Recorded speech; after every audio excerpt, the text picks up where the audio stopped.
haven't even put my contacts in because I was going to show people how I put my contacts in. I thought about that too, but then I was like, no, I better just... Hi, everybody. Welcome to AnimeNEXT, getting ready with CosTalk Live. We are going to be streaming for 4 hours today, and our first stream, as is always said, getting ready. So we're going to show you how we do our different makeup routines. And yeah, it's going to be a party.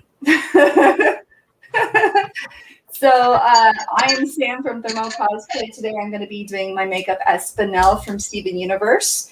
And I have a bunch of items here that I'll be showing you momentarily. I'll also show you how I put my contacts in. I washed my hands for that. You should always wash your hands in general before doing makeup. But that's the gist of me. Let's go ahead and have Jinx introduce herself, and then we'll move on to Key-chan, and then we'll start getting ready with you guys. Hi guys, I'm Jessica from Jinx Cosplay, and I am wearing Kagome, as you can see. So I'm gonna be putting on some standard kind of beauty makeup, and then I'm gonna show people how I put my wig on too, because a lot of people I noticed people wear wigs and they just like stuff their hair into a wig cap, and that's crazy. So I've been cosplaying since 2001, and yeah, hi. Hi everyone. So the banner's blocking my name. I don't think we thought this through. But I'm Key-chan Cosplay. You might also know me as Tiny Rain Cloud. I'm the Pacific Northwest cosplayer of the group. I've been cosplaying for like 10 plus years, kind of do a little bit of everything. But today I'll be putting on my fantasy Kirishima. This is my first run of this costume, so I'm really excited to try it on and to see what mistakes I can make. But I'm really excited about this. I had to do a little alteration, but I'm gonna just disclaimer, health first. Like, I was supposed to do an open binding for you guys to show you how you do it, but I had a minor surgery and cannot do that now. So we're gonna do the censored animated version of Kirishima, which is fine, but I'm really excited to work on makeup today. Yay! So we kind of cheated, and we were like, it's early for us West Coasters, so we're like, let's get ready and cosplay on stream. So sorry. Yeah, it's 9 a.m. for us on the West Coast, so it's still early. Yeah, it would have been like getting up at like 7 a.m. to get ready, and I unexpectedly stayed up last night and went to a bar, and I'm like, I haven't been to a bar in so long. I didn't even drink. I went to that cosplay thing that Babes and Capes was having. And actually it was well, I can't say it was like nice because it was hot, but I knew a lot of people there. So I saw Mikaria, and I saw Angelic, and actually I hung out with Angelic because we were both dressed up as Bowsette. We didn't even know we were both Bowsette. So she was a blonde Bowsette and I was redhead Bowsette, and so we hung out together.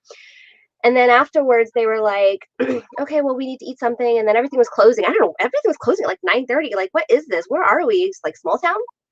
So we went to the Grid, and the Grid is a really cool place locally. It's called the Grid Games and Growlers, I think. And they are like they're a video game, like gaming bar. They do like rock band on Mondays. They're super cool. And it was actually, I didn't even realize it, but it was Pride Night that night. And we walked in as Bowsette, and I think that's why Angelic and I had lots of fans, because we were all dressed up. Plus, we were like the only people really like super dressed up. But it was fun. I was only going to plan on staying there for like 20 minutes and leave, and then I think I left at like 11. So then I came home. Yeah, so I'm tired. So that's my story. How's yours? I was going to mention, are we streaming on AnimeNEXT yet? I have my partner saying that we're not on their Twitch stream. I think they've got a couple people going at the same time, so I think they're going to probably alternate through us because we have a 3-hour slot. Oh, okay. Yeah, I'm not entirely sure how it's going to work, but they might cycle through the whole 3 hours, is what I'm guessing. So, Yeah, no, well, my partner was like, hey, I jumped on Twitch and you're not there. What's going on? Oh, so. Is there one that can go up, Sam? Is there a banner that can go up? No? That's fine. It's all right. I think oh no, that won't help. No. Yay! Okay, sorry, I'm playing. Okay. So anyway, yeah. So Keishan, who did you say you were going to be today?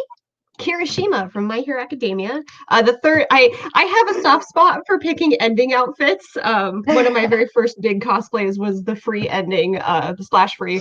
And so today I'm going to work on the fantasy one. This is a costume that's kind of been a long time in the making, and I finally like Con Crunch. Let's do it for AnimeNEXT. Cool. Yeah. And Sam is going to do a couple things. You're doing spinel, and she's going to do some contact lenses, just for anyone that's joining us a little bit late. So you're going to do your contact now. Okay. If you guys, my husband does not like watching people put contact lenses in. So if you are that person, just close your eyes for a second. But I don't know why he won't let me. Like if we're in the bathroom together and I'm like, I'm getting ready, and I start doing my eyes, and he's like, he runs out of the bathroom. It's so weird. I am waiting for my red contacts, so I'm not doing contacts today. Where did you get your contacts? I usually get them at Pinky Paradise, so they take a little bit to ship, but I love them. There's Sam. I've highlighted you again, Sam. And I'm going to be putting on, I have some ears from Ardani, one of my favorite companies. I as a Ren Fair kid, like they have opened up a whole new world for me. And then I also have some horns, and I'm just going to use spirit gum. Oh, Sam's gonna be. So the way Sam put her contact lenses in is not how I do it, but I probably do it a dangerous way, because I just go like, so again, if the eyes freak you out, guys, sorry. I just go like this, and I put it straight on my eyeball, which is probably like bad because you like risk touching your eyeball, but that's how I do it. I just go boop, right on my eyeball. See, I can't do that. What I do is I pull like my eyelid down, and then I pop it into the eyelid, and then I like blink it into my eye. I have to wear contacts every day though, so I've been wearing contacts since I was 15. You pop so like it I don't into even your look at them eyelid? anymore. I just throw them on.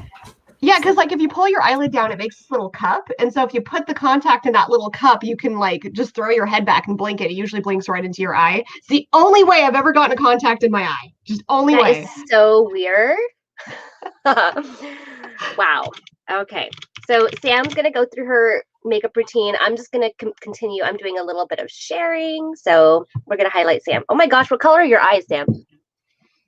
Purple, blue, red. Wait, why did I say brown, pink, orange, red? I swear I have my contact lenses in. So looks like she's starting with a primer. People forget about primers and also moisturizers. So it's always good to moisturize if you haven't, and then use a primer. And sometimes it depends on, you can use like, you don't have to go expensive on the primer. She used the ELF one, the ELF one, which is on the lower end. And when working with spirit gum, I found it the best way to do it is to like coat the space that you're going to use, and then let it rest, let it get tacky, and then put it on. Because otherwise it'll be slipping around and it'll get obnoxious, and it will just like fall out of the way you want it to set. Yeah, actually that's the same with eyelashes too, and I'm gonna do a little thing on that because I'm gonna put some eyelashes on too. Oh, I might need to go and get my actual smaller eyelashes. So Sam's got her whole like arsenal there, and when we went to the cabin last weekend, I think it was, she brought her whole big arsenal. But yeah, it was good because she had everything she needed. So now I just pulled out what I needed and left it here. Like I have a stack of makeup beside me, and it's like, that's it. That's all I need. It's fine. Yeah, I have my bag that I usually have like my makeup in. And if you are someone who doesn't wear makeup or doesn't like makeup, like you don't need to do it all.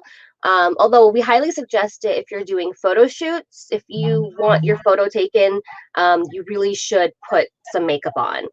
If your thing is just cosplay and I just want to be in a costume and have fun, that's fine. Do whatever you want. But we do suggest that it will up your game. Makeup will really up your game. And so this is boys and girls. Like guys, don't be scared to wear makeup. The whole point to wear makeup is because the way photography works is it actually reflects light. And so if you don't have any makeup on your face kind of gets washed out by the lighting. But the makeup kind of creates this like matte wall that the light hits and stops at. So it actually shows more definition. When I was a stage kid. And so like, if your makeup isn't so extravagant that somebody can't see it 20 feet away, you've done it wrong.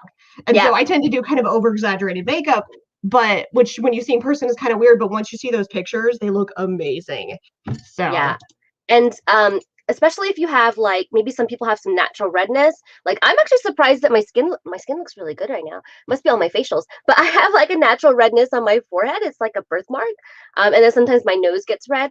So if that's you too, it's always good to like, you know, touch up, wear some concealer, and some powder as well. If you get really shiny, if you live in a hot area, sometimes people need a little bit of contouring. Especially if you're going to do face paint and unnatural colors like Sam will share with us. So definitely good to be prepared. And like Keyshawn said, like anyone can wear makeup, male, female, whatever. I think actually everyone should, if you're doing photos, wear a little bit of at least like concealer and powder. So if you guys have any questions, you're welcome to ask us in the chat about anything. Like I said, I'm going to be doing some beauty makeup. Sam's going to do special effects makeup, and Keyshawn's going to be like in the middle. I'm going to do a little bit of masculine makeup. I'm doing scale work, so it's going to kind of cover up the masculine, but I'm going to start with just like a masculine base, and then I'm going to put the scales on top. So nice. And just as I'm done sharing all this stuff, I will get started on my makeup. So Sam's putting on her makeup headband. Sorry guys, it's early. I didn't know I'm narrating her, so I'm narrating her. And she has a naturally small head, by the way. So that probably doesn't fit because she's got a small head. Okay. Okay, cool. That looks even. Yeah. And Keyshawn, looks like you've got your wig cap on already. Yeah, just because I have to do so much like with the prosthetics. I want to keep my hair out of the way because pulling spirit gum out of your hair is one of the most unpleasant things I've ever done in cosplay. So. Yeah, not a fan. And I am just going to be here and be me. I might have to. Oh, Sam finally got her headband on. Thank God. Yes, child. No child. Let's see. Okay, she's got. Is that your wig cap now? Yeah, I just remember that's a good point because like this is water-based makeup, and so like if I put the wig cap on after, I'm gonna ruin the makeup. And I was like, oh, that's right. I should put that on and then do that so that it's just layers, just so many layers. So Sam, you'll notice that Sam and Keyshawn both don't have much hair. They have much shorter hair. So she's putting her wig cap straight on. Obviously, depending on what you need, you also have wig grips, right, Sam? So she has wig grips as well that help. Because for me, I use my hair and I wrap it around my head, and that helps me keep my wig on. I need to go find my wig cap. I thought I was prepared, but I haven't had my coffee yet. So I'm still on caffeine too. Let me find my wig cap. It's here somewhere. And for anyone checking in, this is my child. This is Peppadoo, who is baby. She's kind of all of our animals are becoming our mascots and our support animals. I know Jinx's cat was trying to help with sharing earlier this week. But okay, I am not going to prime because this is just going to last me for 4 hours, and I'm not doing anything strenuous or going to make me sweat because I live in the very cold, wet, rainy Pacific Northwest, and it is very cold, wet, and rainy. So I don't have to worry about sweating or anything. So I'm just going to put my makeup straight on because I am lazy. Lucky. No, it's really cold today. Like I almost want to put a jacket on. It's so cold. Yeah, it's 115 today, I think. Yeah. Ew! Oh my God. Hi, Ray. Ray's joining us on Facebook. Thank you so much for joining. Yeah, it's hot. I don't know if I'm leaving the house today. So. I wouldn't. I swear I'm going to get ready here in a second. I found my wig cap. Oh my God, you guys want to hear a cute little story? Oh my God, it's so cute. While we're putting on makeup, So I went out, like I said, I went out last night and I was Bowsette, and I was the redhead Bowsette, and we were at the grid, and this girl walks up to me, and she's like, "I never see red Bowsette, and I'm always carrying these around to give them out," and she hands me this. I was like, oh. I stood there like this for a minute. I was like, oh my God, I wanted to cry. It's a red Bowsette. Oh my God. It was the most perfect moment ever. She doesn't have Instagram, so I can't shout her out. But if you're out there watching, thank you so much. You are like, this was one of the highlights of my year so far. People do awesome things for us when we're in cosplay. Like, it is really cool. It is really nice experiences. But this was like the most random and like perfect moment. Like, she hands me like a mini version of me, like in a bar. Like, we weren't even at a convention. And this is why I love cosplay, guys. So let's see. Ray says makeup is for the skin. So if you have skin, you can do makeup. Yes, very good. Sean says hello. Hi, Sean. Thanks for joining. So I'm gonna go ahead and start braiding my hair. And again, guys, Matthew. Hi, Matthew. Wow, you guys are all up early on Sundays. I like to sleep in. For my job, I wake up at like 6 o'clock in the morning, so I'm just used to being awake. Oh it's my just God. How it is. I work from home, so unfortunately, I don't have to wake up early, which is like actually like bad for me. Oh, Matthew says I like to sleep in too, but CosTalk, yeah, thanks so much for joining.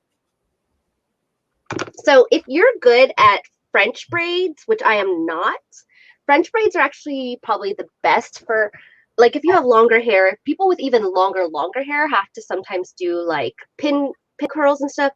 Catherine, hi Catherine. Catherine is a fellow streamer. She streams Craftily Ever After, where she gets some fun outfits and plays games. So you should check her out too. Matthew says, wake up early for work, so it screwed up my sleep schedule. Oh, yeah. Yeah, I'm sure that the weekends have to be the same. I try and get up earlier, but Sunday's like the day I know these guys, they're like, where's Jessica? And I'm like rolling out of bed at like 11, like throwing something on real quick. I love to sleep. So what I'm doing is I'm putting my hair into 2 low pigtails. Again, if you can French braid, that's better. But my hair isn't very thick. So if you've got long, thick hair, French braiding works the best. And sometimes people even do like 3 braids if their hair is really, really thick. So my hair is not. Sam are just like, whoop. I know. Don't even need to try. So there's that. And then when I'm like putting on, so normally if I was doing a stream, I would just do 1 braid and like roll it up in the back of my head because I'm only wearing a wig while I'm sitting down for an hour. But when I need to like do an all day thing, and this, I've never lost a wig. I don't always use clips or anything like that. There was only one time where because I do party princesses and I was Moana. Only one time a kid was pulling on my hair and I was like, don't do that. Because that's a wig. And that's when it almost came off, but that was the only time. All right, so boy makeup tip. When cross-dressing, when it comes to like the guy's face, like you just really want to define kind of like your jawline, cheekbones. Like I'm just very round. I play really great Shota characters. I tend to fit into that category. But the way I kind of make my face a little more narrow is I take a brown that's just a couple of shades darker than like I usually go with this particular shade from me, but I'm really pale. And I just lightly do what I call the 3E. And that's you highlight right kind of above your eyebrow bone, and then right along your jawbone, and then right along, well, like your cheekbone, and then right along your jawbone. So like do it on both sides. So you got this 3, and then you get an E. And that has always worked for me. It helps a lot. It's just kind of this little bit of shading that gives you a little advantage in pictures. I also do a little bit on my nose. I just kind of narrow down my nose. So it helps a little bit. So I could have added this banner, Sam. What do you think? so that when people kind of tune in, because I was thinking we're doing 4 hours and we're doing different topics. So if you want to know what our names are, just ask us and we'll say it because it doesn't show anymore. I can change that. Hang on. Even with this little banner up, or do you have a? Well, give me 1 second and I can create a little banner like that. Yeah. Okay. Sorry, guys. This is a very new thing for us. We're still learning as we go. This 4-hour stream thing. Actually, I think it'd be fine to leave it like that just for this hour, and then once I'm done painting, I can. Okay. I just thought of it. I was like, oh, we got a lot of people coming in. They might not know what we're doing every hour. Catherine says, I hope everyone's day is kind to them. Good to see you. We hope your day is kind every day as well. Thank you so much for tuning in. Happy Pride, y'all. My cat just tried to break in, guys. My cat just tried to break down my door. I heard him go, meow. That's why. I'm like, yeah, that's why I left my door cracked, because one time I was on a work call. Wait, no. Where was I? Oh, it was on a Zoom class, and you can't leave your chair. And at the door, I was muted, but it was annoying me, and my cat was like, meow, meow, meow, meow. So I had to like get up and let her in real quick. And then she's like, I want to be in class with you. So yeah, it was my really cat cute. will be all in my makeup is the problem, so I can't let him in. Aw, Ziki just wants to be pretty. I know. Oh, Ziki's already pretty, actually. I know. If you haven't seen Sam's cat, he's like one of the prettiest cats. Oh, he's so pretty. He's a Siberian. Yeah. They're very pretty kitties. And he's an old man, too. Yeah. He doesn't look a day over 1. Okay, a little bit. So you guys want to talk about kind of what you're doing a little bit? So I'm sorry if I'm talking so much. I'm just doing the base coat of my makeup right now. So like this is the part that takes the longest just because it's covering everything, and then you're like, okay, where do I need to add more? So And do you want to show the palette that you're using? Or what you're using? No? Okay. So this is the Craft Pros vegan water-based face palette. It's messy. I sort of need to wipe it off. But if you're new to like body paints and stuff, water-based is the way to start. I think a lot of people think cream is the way to start, and I think cream is harder to work with. Really it's harder to work. Like it's easier to blend, but like it's so hard to work with after that. Like, oh. Okay. Yeah. No, this is only for my Kirishima costume. But what I'm gonna do, because my palette I'm doing for Kiri is this like sunset palette. So reds and yellows and oranges. How do I move you? Wait, how do I move Keyshawn into the center? Is there a button on the bottom? How do you do that? So like I just drag and drop the picture. Oh, me too. Okay. And so I'm working on this kind of yellows and oranges. And so I'm taking my highlighter palette and I'm using that as my base, what I'm going to do underneath my scales. So I'm going to put like a lot of gold, kind of like right where I would put the scales. So in between the dark red, because I'm going to be doing this color for my scales, because my Kirishima, my wig's a lot darker, as you can see, than typical. And that's just the palette I chose. So I'm going to do this kind of gold that's going to kind of peek out from underneath all the scales. And that's going to give that kind of softer sunset color with the darker reds I have. Nice. Your orange art looks so good. Oh my gosh, that was fast. Maybe I was just talking too much. April says, I prefer makeup effects to dealing with a wig. Really? Like maybe I don't know how I just like, I don't know. I just put on enough wigs, I guess, that I got used to it. Queen Zombie, I love that name. That is so cool. One of my friendos. Thank you for checking in. Thank you so much for joining us. I love your name. Okay, so for me, I take my 2 little pigtails. So again, if you're just tuning in, if you have like longish hair, put them in 2 pigtails if we're putting in a wig. And then I wrap them around my head like opposite ways. I don't know if you can even see that. That way it's flat against my head, but it also kind of creates a ridge around my brain. And then I take bobby pins. Whoops, I don't know if you can see them. Well, I don't know why I'm showing off bobby pins. I'm sure the world knows what bobby pins are. Then I take these bobby pins and then I'm going to put them crisscross into my hair. And if you didn't know, I had to learn this from BuzzFeed. the ridgy part goes down on against your head. So the ridgy part goes down.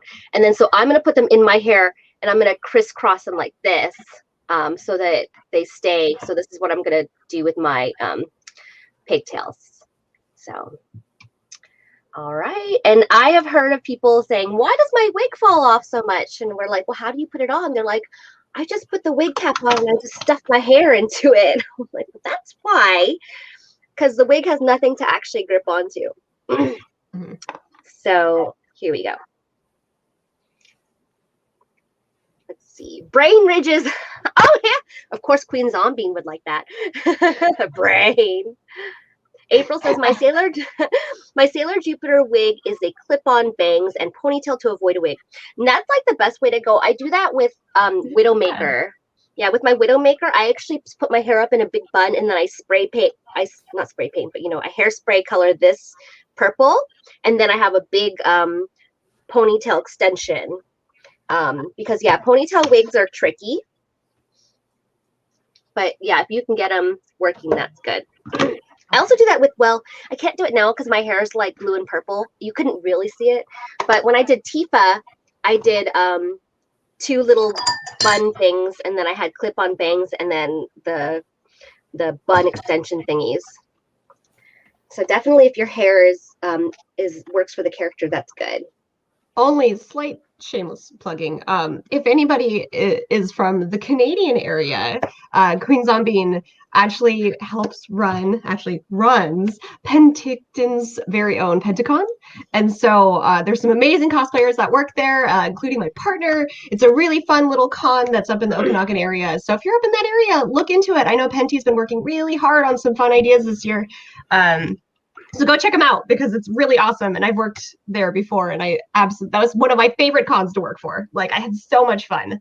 Of course it's not shameless plugging. We're on here for 4 hours. We can do whatever we want. If you have a link, I can throw it up in the chat too. I mean, if you want us, we wouldn't mind. Yeah. I'll be there anytime. Definitely. Or can we steal all of you guys? I actually, I have family in Canada and I've been wanting to go to Western Canada. I've not been. So I would love to go. It's really pretty. My life partner lives up there and I spend so much time in Canada. It's amazing. In what city? Up in Kelowna. So that's kind of up in the Okanagan area, which is actually right next to Penticton, which is a beautiful, well, it's like half an hour away, but a beautiful little area. It's like right on the lake. And so it's so pretty out there. It's almost like, I'm a water baby. I grew up in Washington. If I can't walk to an ocean or a body of water, then I feel lost. So at least there's this big, beautiful lake up there to keep me satisfied. But I really if you haven't been up in that area, it's absolutely gorgeous. I love living up, I love being up there and spending time up there. And I'm super excited that cons are slowly coming back.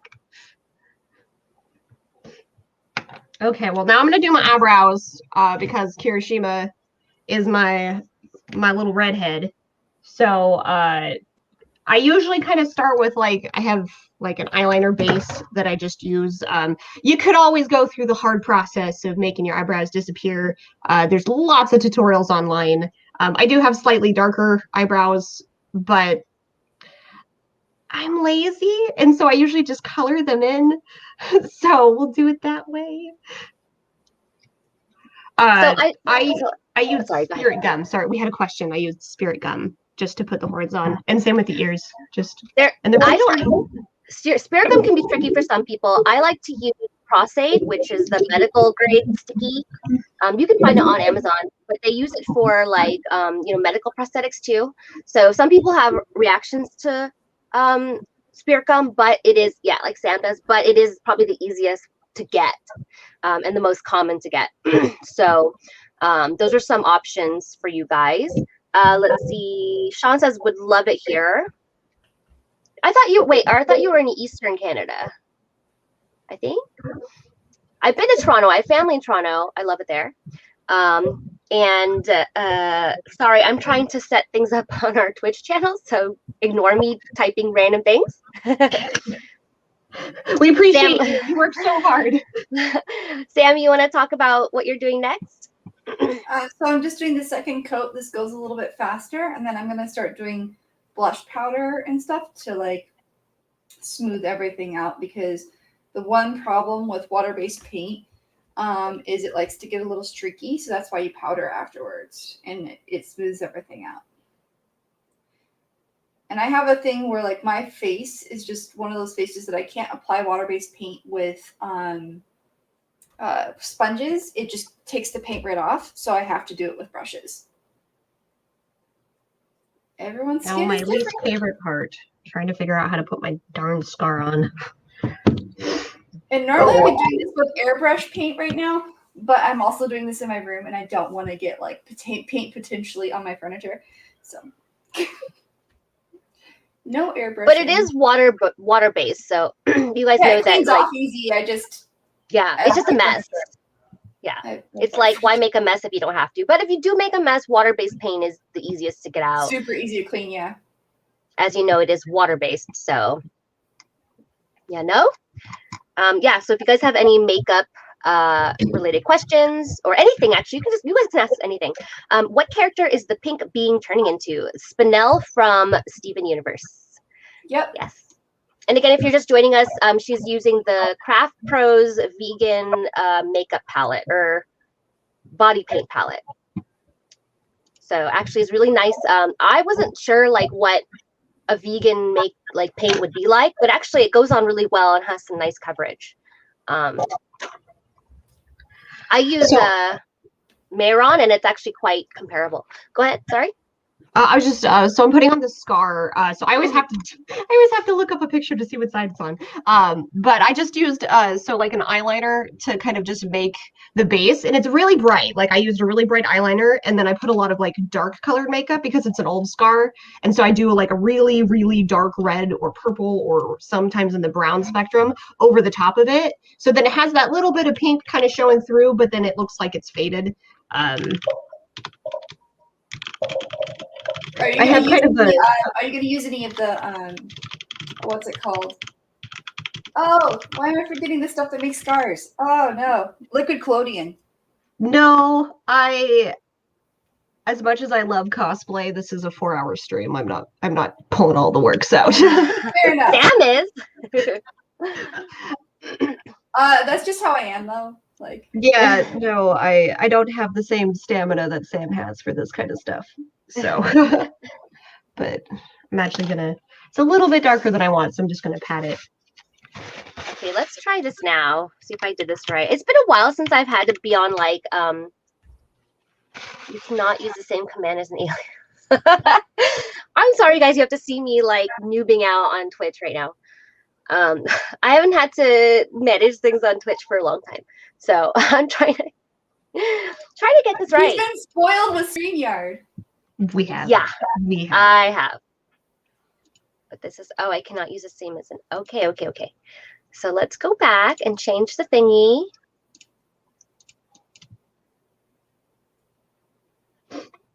Yeah, so I am just kind of going over the top of it with my normal like eyeshadow to kind of just make it a little bit lighter. I don't want it to be too dark. See if it works finally. Oh my god, I can't get this command to work. I'm sorry, AnimeNEXT, I'm trying. What's wrong? I'm trying to put in the command for the donation, and I set up Nightbot yesterday, but I don't know why it's not working. You want to try posting it to the feed, like in the comment section of StreamYard in the interim? Yeah, that's what I should like the link for now. And then what you can do is you can press it as an alert. So post it, and then I'll mark it as an alert that shows. Ah, really? Mm-hmm. See, I'm learning so much. So I can show this. See? Nice. Okay, it's still a little dark. And then I'm going to show it on each channel. And when I get my skills on, it'll. Okay, so I kind of have all these different palettes that I'm working on for my scales. So I'm using this one as kind of like the dark side, and then this actually is the same color as my wing base, so that's going to be the top of the scales. And then if I want to do any like lighter highlighting, I'm using just a hard candy palette. But the trick I've learned, oh, I shouldn't have put my horns on first. Take my horns off. Oh no! Should have thought that through. You can show it again to put it on. Like, yeah. So I just right. use spirit gum, and this one, like, I didn't put too much on there, so I was able to easily take it off. If you put a lot on there and they're hard to take off, feel free to take off any prosthetic stuff with warm water and soap, or get some remover. There's this. Actually, if you order from Ardani, you can actually order spirit gum and remover and stuff with your order, which I love. But what I do for my scales is I just take a mesh net. Yeah. Put it on over my head, and I'm just going to do the top bits. So I try to kind of bunch it in the middle. So I want these to be the widest spaces. So kind of pull it out to make the netting as wide as possible. And then like the closer into my face, I want the net to kind of narrow down and let the holes be a little bit smaller. Because scales on animals are different like thicknesses. And so I want to try to get that look. And also when you're putting on scales, don't brush. That's a mistake I see a lot of people do, is don't brush. Brushing will always lead to like smearing, or it might move the net, so then you'll lose the definition of your scales. Just just lightly pat until you get the kind of color and type that you like. Nice. Let's see how it goes. Yeah, I've done it a couple times now. I got a good idea how this works, I think. Anthony says, hello to everyone. Love the costumes. Thank you. We're still getting into them, but thank you. And then I use a primer. I have a couple different primers. Mine's a Smashbox primer. And the only reason it's a Smashbox primer is because my sister gets these monthly boxes and she gives me whatever she doesn't want. So otherwise, I would not be spending so much on a primer. But there are differences if you don't know much about makeup. High-end makeup, drugstore makeup. There are good ones in both price ranges. So don't worry, you don't need to spend a lot of money. But yeah, so primers are usually really good. They'll help they'll help fill the pores and kind of make like a nice base. Kind of if you think of like if anyone paints, it's kind of like, you know, what is it? Oh my gosh, what's the name of that stuff that they put on a canvas? Gesso? Gesso. Yeah, it's kind of like gessoing your canvas. You say gesso? What is it? Gesso? I know it doesn't matter. It's actually like GIF and GIF. It's I pronounce it gesso. Other people call it gesso. Like, but why did you tell me gesso? Then I said it how you said it. Yeah, I know I pronounce it gesso with a J. Like, but it's a G. I don't know how I pronounce it. I pronounce it whoever I'm talking to with a G, like a G. Oh yeah. So yeah. Adorable. So it's like I'm just messing with you. I'm sorry. So this is like priming your canvas, because think of your face as a canvas. So. And mine's called Photo Finish, so it's gonna make it kind of like less shiny and more smooth. So then I always start with, for me, I have like bags under my eyes. And if anyone's joining us now, I'm just doing like a regular beauty makeup, and the other two are doing like more SFX and body paint makeup. So if you know how to do beauty makeup, you don't need to watch me, but watch them. Like them over there. And kind of like when I'm doing like my masculine makeup I was talking about earlier, with the scales, I'm kind of hitting my highlights, like the cheekbones, eyebrow bones, along my jaw a little bit, just because that's going to get like the most, it's going to look a little more natural. That's what you see in the movies, at least, is just kind of hitting the top features. So what's Sam doing now? Oh, you're touching it up? I'm done with the I need to get the powder now, so got some powder here. So if you touch up a little bit. So you can touch up with the Lunatic Cosmetics. So. And you touch up with like the same color eyeshadow. You do it now or later? Yeah, I do like with a blush. I try to do that, and then if the blush needs some adjusting, I use eyeshadow. Nice. And Novaroon says, ooh, pretty. Thanks for joining us. Novaroon's going to be a guest on our next topic. at 1 p.m. Eastern. So that's 10 a.m. Everyone's getting an early start, and everyone's like, "I'm ready." Good, because we weren't. So I like to use this little paddle brushy thingy to like blend in. So this is just kind of like you put concealer on any spots that you want to cover. Basically, concealer is trying to like make your face one color. I use a Juvia's Place. Oh, the label's gone. But I use a Juvia's Place concealer. There we go. And it's nice and creamy and it's easy to blend. The one I used before was the Benefit Shape Tape, which was good too. But this is a little bit better because I tend to get creases under my eyes. So the creamier it is, the more flexible. So. And we'll be touching up a little bit more on like TikTok and video stuff. But I will bring up the idea of like, usually when you're going in between a camera, your makeup's going to look way less extravagant than if you weren't. So if you are planning on doing TikToks or videos, you do kind of want to make your makeup stand out a little bit more than you would on like an average day, just so you can actually see it. Because like on my end, I'm getting a lot of like definition and color, but you can kind of just see these patches on my like on the video end. So it definitely, you lose a lot of the definition if you're going through video.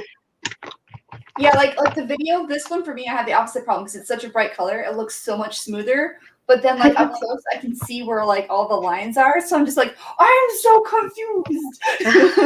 So remember, it really varies too. Like, because bright colors like this, cameras are like, what the heck do I do with that?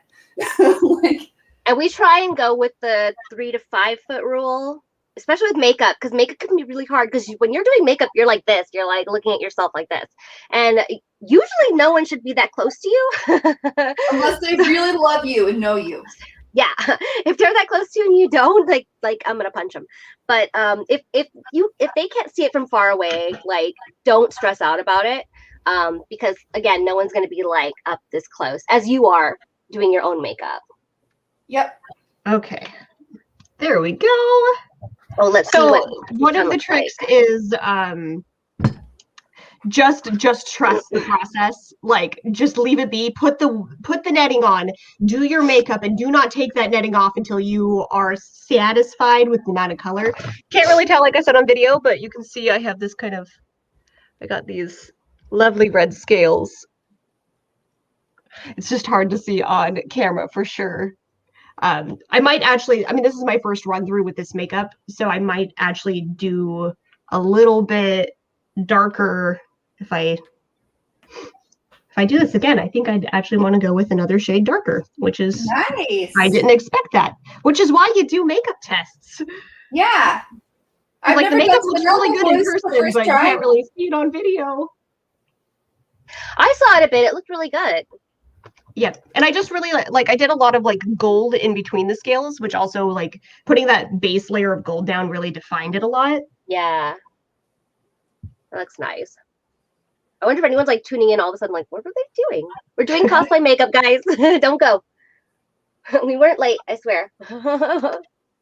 Okay, and I got my scar on. Okay, I'm gonna try to put my horns back on. You want to talk about how you're doing your horns? Let me put you up there. So actually this is just Arda's foam clay. I just ordered a batch of Arda's foam clay. Really, I love them because they're so lightweight. They make great prosthetics. Just coated it with a nice latex, or I believe I used acrylic for this one. I would normally use like a latex paint if I was something flexible, like a weapon or a prop. But like this is just gonna either be in a drawer or on my head. So acrylic was fine. And then I'm using just a spirit gum, which I actually got from Ardoni's. Because they're amazing. If I'm ordering any ears or horns, if I'm not making them myself, I'm ordering it from them.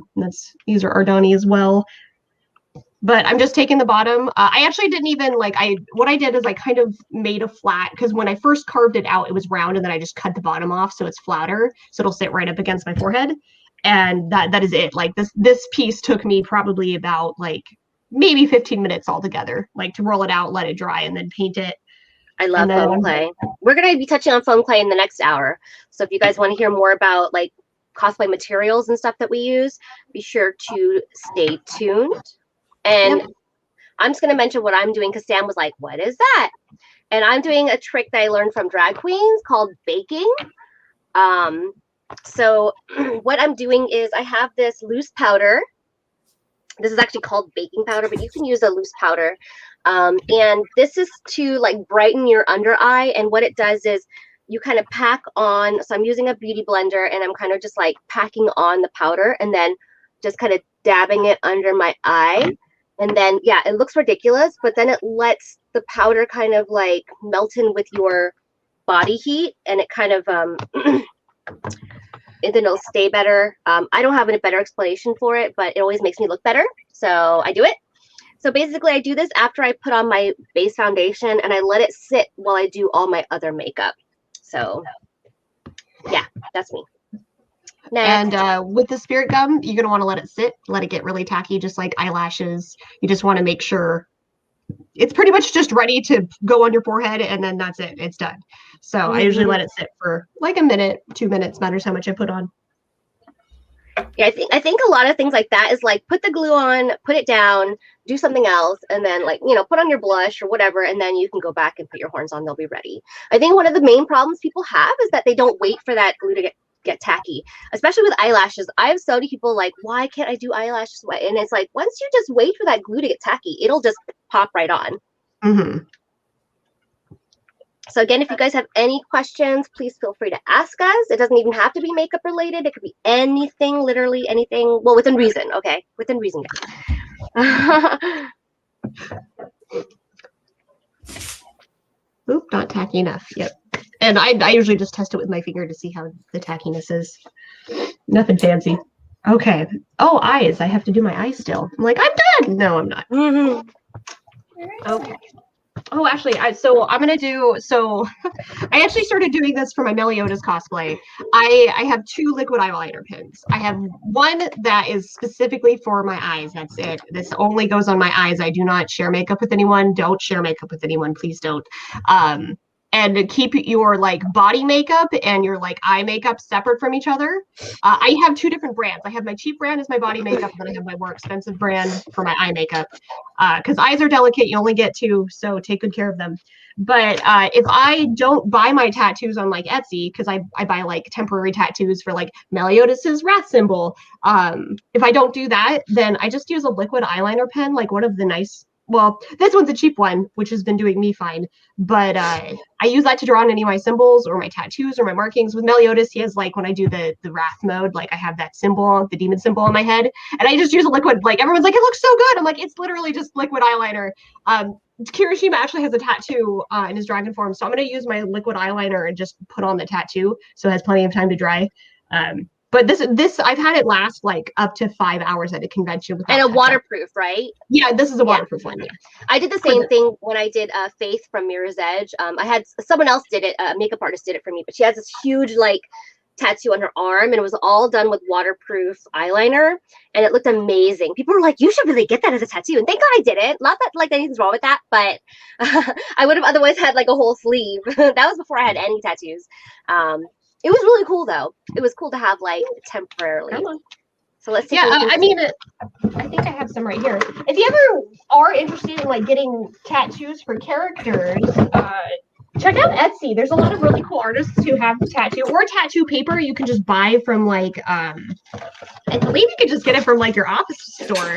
It's just like temporary tattoo paper and like I have this one which can last up to like a whole day or a really hot scrub shower, and then which I have a couple because my friends, we all do 7 Deadly Sins group together. Probably see pictures later. I also do ROM from Show My Rock, and so my partner helped me get some like tattoos, so I don't have to worry about it. But seriously, it's super easy nowadays to get these kinds of things, and it really adds that like extra layer to your character. This is a super, super simple tattoo, so I'm like, I'll just draw it on. It's fine. Yeah, that's a good idea. Because like I said, I got that one hand drawn, but you know, it was a one-time thing, and we had a makeup artist. So, but I also do the same thing for Widowmaker.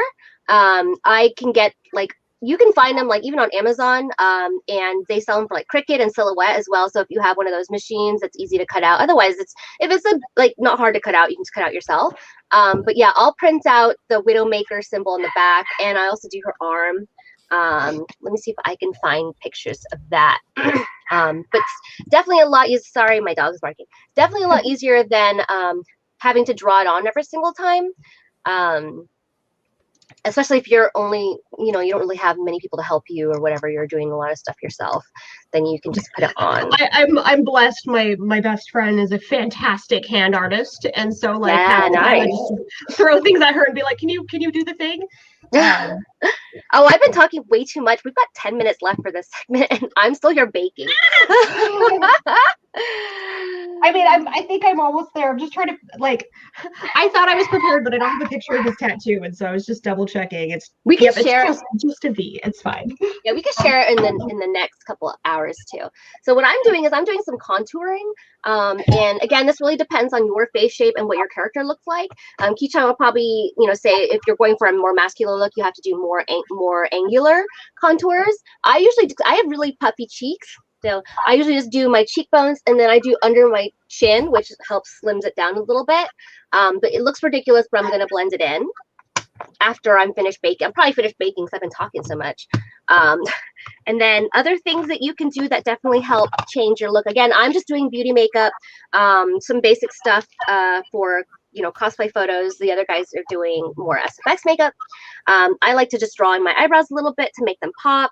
I'm going to do some light eyeshadow and mascara. So that's all for me. And let's take a look at Sam. Sam is very pink. Sam, what are you doing? I'm putting the powder on now to try and level everything out. So are you doing, what kind of powder are you using? Because the black is really fast. So what kind of powder are you using? I'm using the ELF. Correction. I'm using an ELF container. It's not ELF. I'm actually using RCMA for Transition Professional Makeup Powder. So. And powder is really good to set your makeup, to reduce the shine. So don't forget your powder. Not everybody needs powder, but it definitely helps, especially if you're doing like body paint makeup. You're going to want to use powder. So Sam and I live in Arizona. Kind of have to pick and choose when you do your body painting. I had the bright idea a couple years ago to do Widowmaker in the middle of summer, and poor Sam really tried, and I had to fix it in Photoshop because I was literally melting. So in that case, alcohol-based paint would have been much better. Sam's very good on her knowledge with that. But water-based is definitely the easiest and most beginner to apply.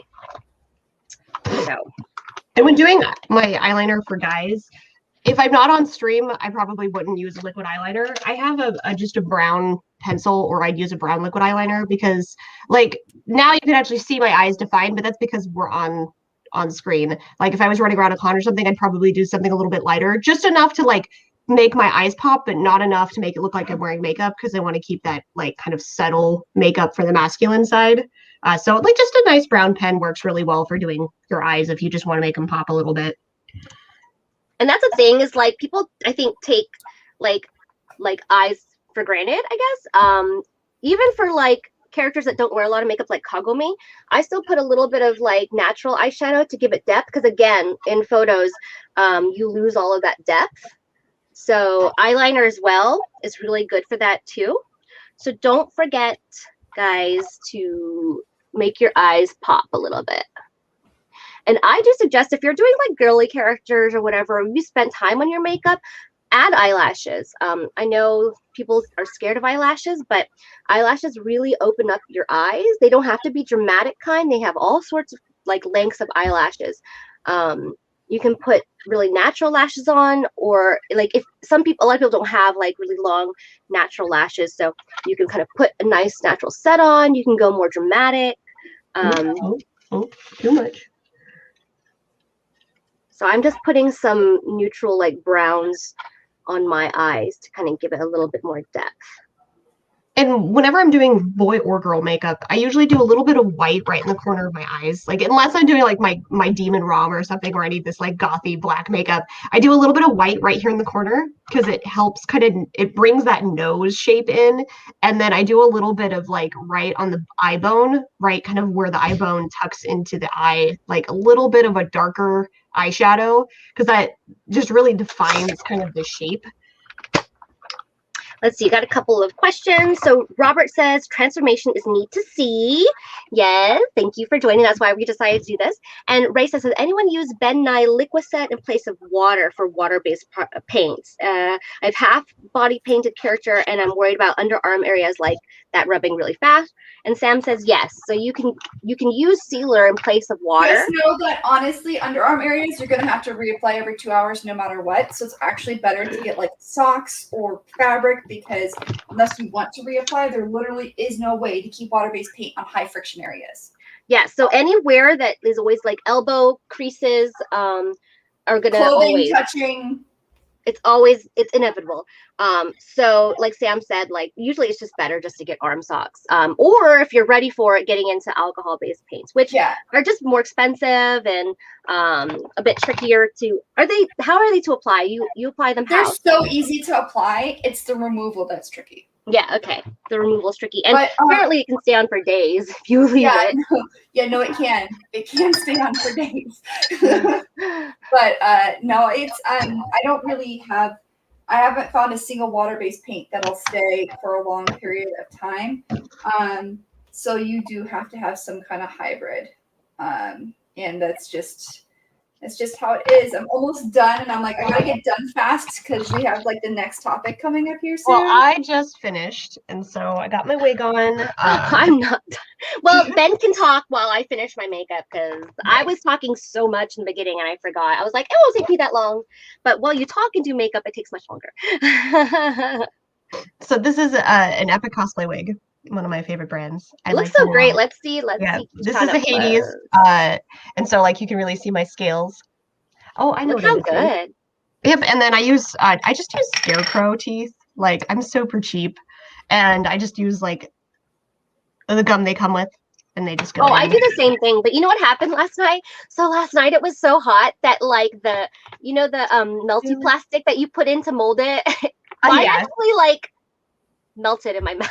Oh my god, that's horrifying. And my tooth fell out, and I was like, yeah. But I mean, if I was going to a convention, I might spend a little more time like gluing down some bits of hair on my wig. I'm lucky because I don't have to fight with the bangs. Like my hairline fits right on my horns. I was originally going to put my horns on first, but it actually worked out a little bit better putting my horns on afterwards. But yeah, one of the tricks I use for wigs is just turn it upside down and steam it really good. Let it dry, and then I just styled it with a little bit of hairspray. So nice and easy. Someone mentioned that they didn't like wigs. I think it was Ray. I'm not sure. But steamer, you need to get a steamer. Steamers are like essential for wig styling. I hated wigs until last year, and then I got into My Hero, and then my friends found out that I got into My Hero, and so then they threw all their My Hero wigs at me. So I styled, I think I'm at like 7 characters. Like I've done Kiri and Bakugo and Deku, I've done an Uraraka, I've done Nejire, I've done Dabi, like I've done a million My Hero wigs, and after that, I'm like, oh, they don't scare me anymore. Like that's fine. I can do anything after that. But I literally just got into steaming the wig. Like that was really what defined my like the change in not being scared of wigs anymore. Yeah, when I discovered steam, I was like, whoa, this is such a game changer. I know people like to use heat tools. I don't know, I just find heat tools a little scary, and I feel that like steamed curls stay in so much longer. And these wigs the wings are just from like the Spirit of Halloween store. And you painted them so good. They look so nice. Yeah, I love how they turned out. I had so much fun. Like I wasn't sure how I wanted these to turn out, but I was like, you know what? I think I want to do something crazy, and so I decided I was gonna do like a sunset look. And so they're kind of really and this is kind of like the 1.0 costume. My ultimate goal is when I'm going to take it to my workshop. I haven't been to my workshop in a while. Thank you, pandemic. I'm going to burn the heck out of it. I'm going to take basically just a hot knife and just like carve all over the shirt and all over the skirt and the pants and all that good stuff. Hello. You are so on time, and we are not. Oh, it's all right. It's We're all just right. gonna keep getting ready and talking. Like, why not? I'm almost done. I just gotta draw some beautiful lines. No, you guys can totally like talk while we finish getting ready. I just look devastated. Like my life is ended, and someone stole the diamond from me. No, don't say that. It has. Someone stole Pink Diamond from me, and so now I'm gonna go murder Beach City. Yay! Oh, okay. Well, keep me apprised. I will. I mean, I figured that you can help me with it, right? You can help me take down Beach City. Sure thing. Okay, cool. Anything for my number one. All right, I appreciate that. Thanks. For those of you who don't know, Novaroon is my biological brother. So,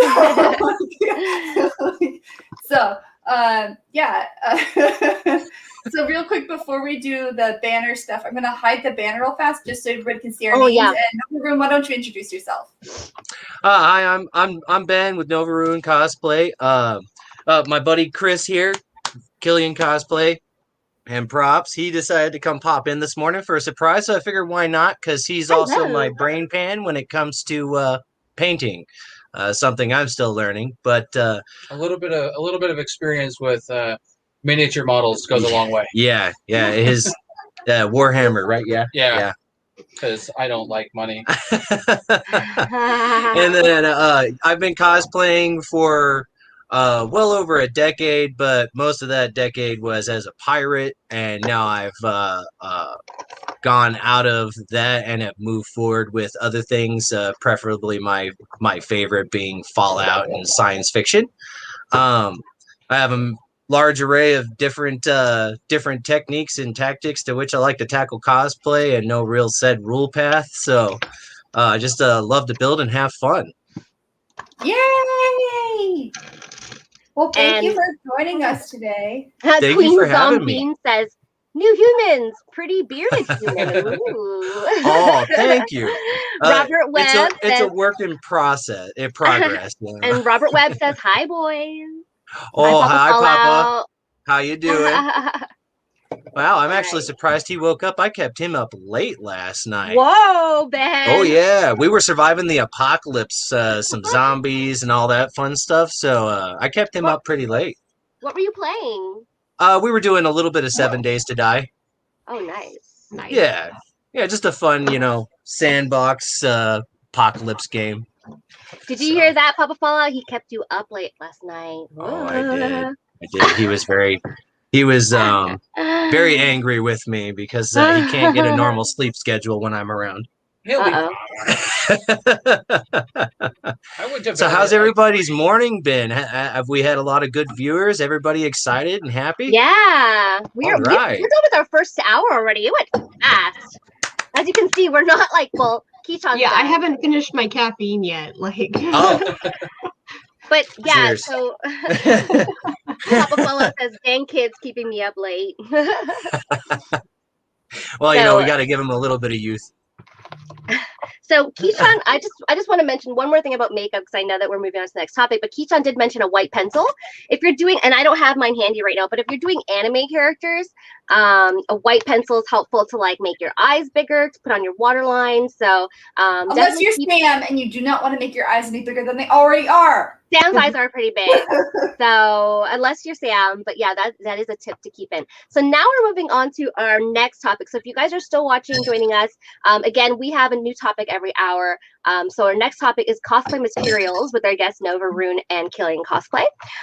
So Sam, do you have an agenda for this, or are we just kind of like winging it? Yeah, so basically I wanted Novaroon to share the first material he worked with versus the most recent, and what the difference is and how they like actually like, were they great? Were they awesome? Like obviously you started with like foam and like moved into 3D printing, so now you've got a kind of a range. So actually, what's your first favorite material? Actually, even before that, my very first material, I think this is gonna make you giggle a little bit. Wasn't it bone materials? No, it was the Sintra thermoplastics for oh yeah. Remember? Yeah. For Yeah. when we did our Borderlands and when I had my first run at actually trying to do Let me cosplay see if I instead can of just share that picture. I have a yeah. picture of you as Wilhelm. Yeah, I had made my own character based off of Wilhelm because when I first got into cosplay, I didn't quite understand that yes, you have fun and all that, but people are going to mistake you if you try to throw your own twist on it. And so a lot of people thought I was Deadshot when I was just trying to be Wilhelm, but it was a lot of fun. Yeah. Oh, it's so cool though. Oh, wow. Okay. In that one too, I had servos in the eyes and in the shoulder, so the cannon would pack up on my back, and then the eyepieces would go up, and I then think my I might have a entire video of you doing that. Actually, I'll pull that up while you're talking. I yeah. have a video of you doing that.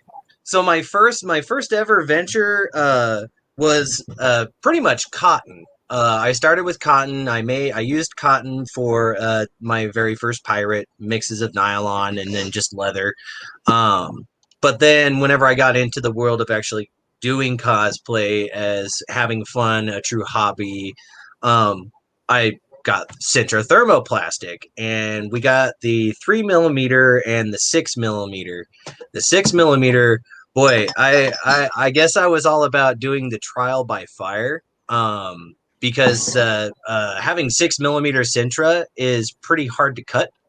I didn't know any better. And on top of that, too, it's something you definitely don't want to work with while inside your bedroom, or vice versa. You want to do all of your heating and all that outside because Sintra is toxic when heated. So it's like, all right, I decided to jump off the deep end. But then with my Wilhelm costume, I moved on and I had made a Dr. Freeze costume, which was my first combination of materials where I used pretty much the foam floor mats and the Sintra thermoplastic. And I had made my Dr. Freeze or my Mr. Freeze. And he was a lot of fun, although that costume, because of the Sintra, I was still learning.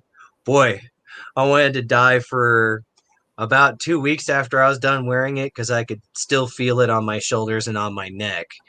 So that was pretty painful. I took a sledgehammer to it. I only wore it once. But then after that, I moved over to doing exclusively with foam. And that's when I made my I think you can see it over there in the corner. That's my XO1 right there. That was a fantastic build. I took a 3D model, put it on Pepakura, did probably about 100 hours worth of work trying to get it translated correctly. 75. Yeah, somewhere around that. Order, like I think we spent 2.5, 3 days just re-rigging the model to get it to work in Pepakura. So it could be hollow and, take all the dimension and just make it flat facing. It was another trial by fire, which I apparently really enjoy. I found something, by the way. I found what I was looking for. Oh, did you? Oh, very cool. I hope this is it. Yeah. Okay, here we go. Can you guys see that? Yeah. Yeah. Okay. Yeah. Come on. Where you're gonna appear out of nowhere. Oh, good times.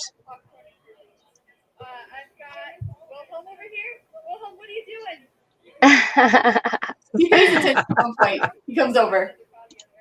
See? Yep. Yeah, as I just heard her talking, I'm like,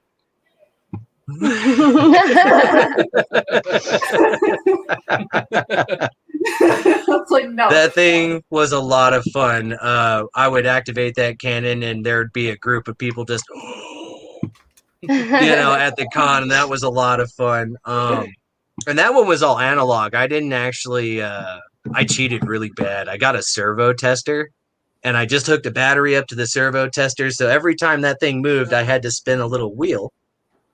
But there were multiple servos. There was no programming, but it was all analog. But if I turned that little dial, it would force all of the servos to move forward. So it was just a lot of hot gluing to sticks and then finding out what was the best version of folding and packing that I could do for that one. I mean, that's where you start off, though, because like when I did my mangle for the first time, so when I did mangle, I had this big claw, and that thing was pretty much just cardboard and then beads and like fishing wire. And so I had like the fishing wire all strung out through the claws. So when I flexed, and like they were attached to rings, and so if I flexed my hands, it would flex those fingers on the claw. And it was such an easy, just like silly little thing that I did in a night. But I loved that I could like actually flex my claw, and it was so simple. And like that's where you start in cosplay, is just these little ideas in your bedroom, trying to figure out how to put pieces together and what glue actually sticks to the material you're using. I love the funny things that cosplayers say that can totally be taken out of context.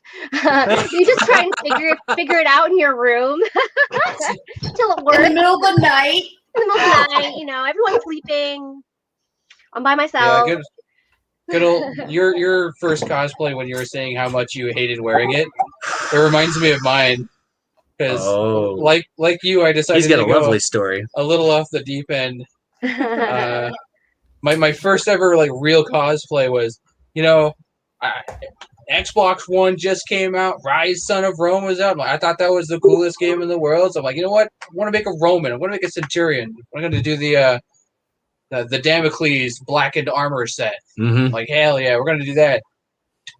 Roman armor needs to be made of metal. So I got me some 20 gauge steel plate. And I started doing that. And that's... By the time I was done, that armor set weighed like 45 pounds. Yeah. And then I threw another 30 pounds worth of 12 gauge steel ring chainmail underneath that.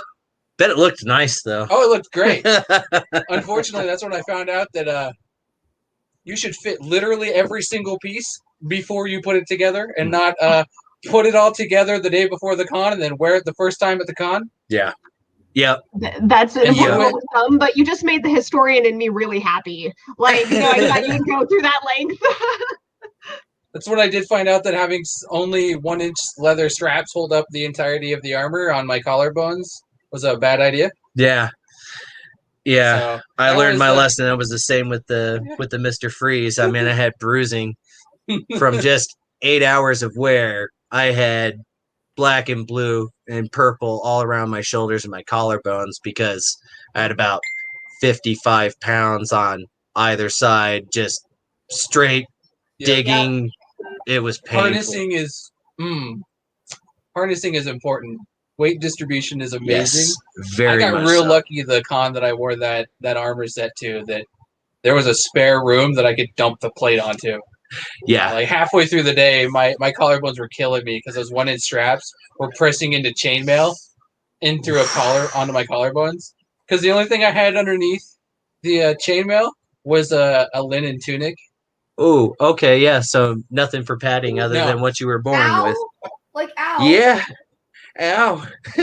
I am glad that I made that that linen tunic, though. Yeah. Because once I got done with the Rise cosplay, I started making like a level 1 adventurer guard cosplay. So I kept my chainmail on, and I had some nice medieval style pants and a sword and whatnot like that.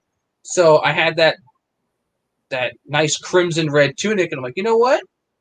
This would be a perfect little tabard. So I just cut the sides off. Rock on. And repurposed that nice linen, because the linen was expensive. I didn't want to just get rid of it. Yeah, you definitely. But I sure wasn't wearing that Rise costume again. That needs to be rebuilt from scratch. Well, and we're all guilty of it too. When one costume dies, it lives on in another. This is very true. Why not reuse, recycle, reuse? Yeah, exactly. Was it my Mr. Freeze undersuit and underharness that I had for that entire costume is now my underharness and undersuit for my XO1 power armor. And so, you know, he lives on a little bit underneath everything. But beyond that, once I had started doing the foam craft, I was having a lot of fun with foam craft. It's a wonderful thing just because it's a very large puzzle that you got to put together, and there's a lot of peace and calming to that, or at least for me there is. I know some people it can be a little frustrating just because there's a lot of patience involved with waiting for your contact cements to dry and get ready to be tacky. So it can also be a bit stressful too, if you don't enter it knowing that you're gonna have to wait in between each piece, allow it to get tacky, and then join them together. Otherwise, if you're trying to rush it or trying to speed it up, it's just you'll get it, it'll look good, and you let go and you put it down, and then it just goes, I'm not ready. I guarantee And- 1/8 of all the seams on my T60 Power Armor did exactly that because I'm impatient. I mean, the funny thing is, like, also something to be aware of, like working with glues and stuff. It really matters on your climate and where you're living.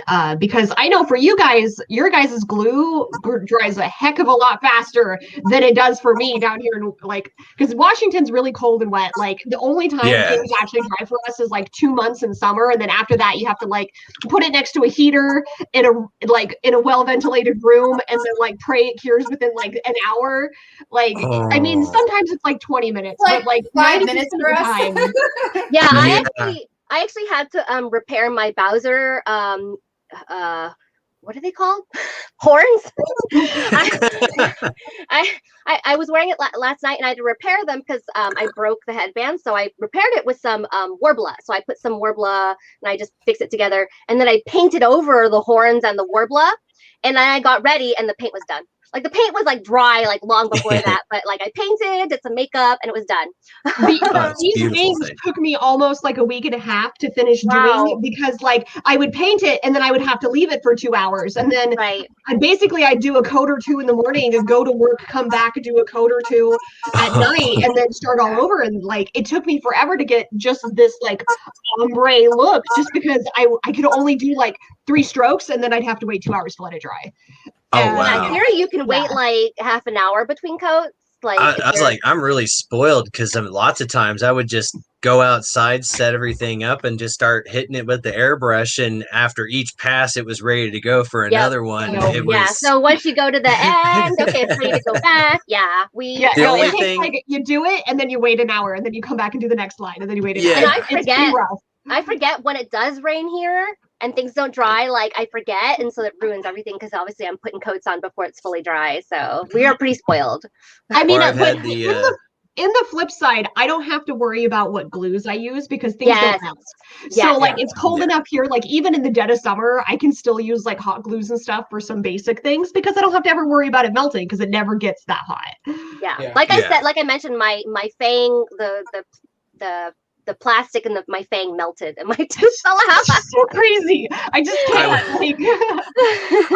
I was spray painting a 3D print. It was a small one that I had made for a friend, and I got a little distracted, a little scatterbrained, and when I went back outside to check on it,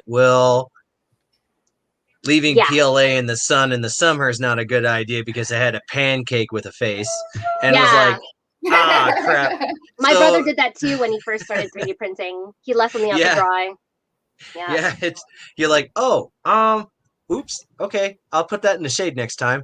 And like with these too, these took almost like a week to completely dry all the way through. Because like I would touch the outside, I'm like, okay, it's dry, and then I went to cut the bottoms off, and it was still really tacky in the middle, and I'm like, you've already been sitting for 4 days, you stupid horns! Like, I mean, it dried a lot faster because I used to use just straight up Crayola craft foam, which is great if you don't have like any other sources and you need a cheap material. I really recommend Crayola. Just know that it does crack if you're not careful with it, if you overwork it and dry it out before you shape it. So like maybe have one that you play with and get the shape right, and then take a piece and then actually do like the actual shape when you're ready.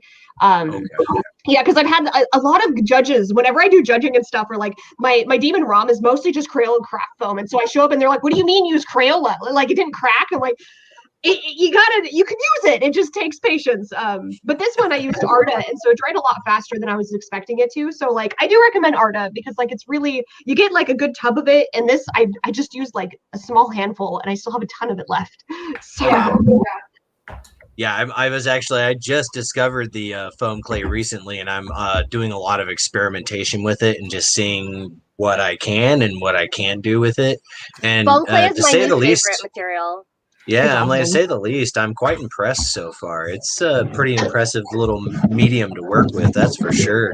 Yes, definitely a step up from the Crayola craft foam, and it's lighter than clay.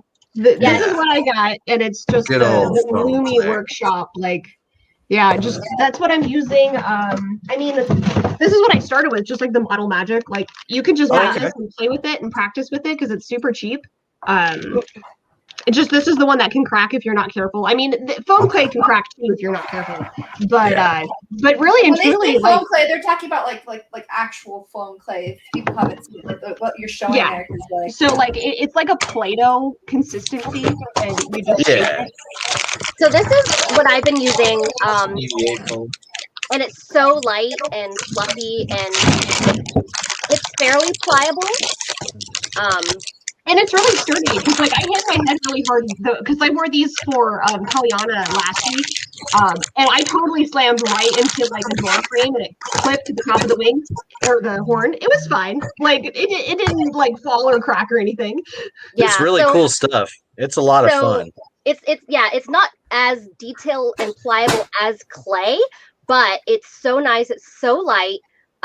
Yeah. And I mean, it's malleable. You can have a lot of it almost reminds me of a foam style silly putty when you first have it. And Where and here, of course, in Arizona, it dries really fast. It does. It does. This is true. So I even made my my Bowsette spikes. They actually detach with Velcro, but they're actually quite. After you paint them, they get quite sturdy. So I was surprised. I've dropped my Bowsette horns, and other than like the headband breaking, the horns have been fine. I also used the foam for little details, like the band around the crown, the little balls. I used it for my earrings. They're amazing. I love foam clay. It's my new favorite thing. As with all materials, there are higher and lower quality ones. So this Cosplay Pros one that I use is some of the best I've used. And then I used for the spikes on Bowsette, I used a cheaper brand that I found on Amazon because obviously I was making a bunch of them, and I didn't want to waste my good stuff on it. So obviously the cheaper stuff is cheaper. Cheaper stuff is cheaper. I mean, just a little bit of rolling in your hand, you can see the texture, how smooth it is. I mean, it's not bad, but it pretty easy to mess with. It's a lot of fun. And you can remodel it with water before it cures, before it dries. So yeah, because once it's dry, it's done. You can't go back. That is true. It has like the consistency of actual foam, Eva foam that you find. So you can do pretty much. It's amazing. I love it. Like I probably would have used. I have Sculpey that I use for like stuff like that. But now if I can use foam, I use foam. Yeah. So much lighter, so much easier to use. Yeah, it's a lot of fun. It is. I just discovered it, and I'm just kind of excited to see more and more of what I can do with it. But yeah, I went from the EVA foam, and after that, I had found that just having a work life and trying to do cosplay was really hard to juggle the two, especially when it comes down to time, detail, and space. And I live in an apartment, so my workbench is in my bedroom along with all of my entertainment stuff. And so, I had to consolidate a lot of space. And so one of the things was okay, I need to get a factor in my arsenal that'll allow me to enjoy the detail, but whilst allowing me the time I need to do career or the mundane things of life. And so that was when I said, screw it, got myself a 3D printer. Love my 3D printer. This thing is a lot of fun. I got myself an Artillery Sidewinder X1. It's direct driven, so direct driven means that effectively, instead of pulling the filament through a Bowden's tube into it and having your extrusion set over here, it pulls it directly into the printer head. And then, as you can see, here's the line. It just hangs free from the top, and it just directly injects it in, and then that's how you get your print on your board. The other one, they all have their pros and they all have their cons, that's for sure. And but both systems work really well for 3D printing, especially. My unit is usually the one that you'll see a lot of TPU printing out of, because with direct driven units, you don't have as much pressure on the line as it's pushing it through the tube. And sometimes TPU likes to get a little picky and bend up or bind up because it's not very strong. It's literally like a rubber band almost, Now, so it's kind of TPU hard. is like the lighter, thinner, like plastic, right? Yeah. So TPU is flexible. So the cool part I'll grab about mine. I got it, Ben. I was about to say, I was like, I just I'll be right got back. yeah.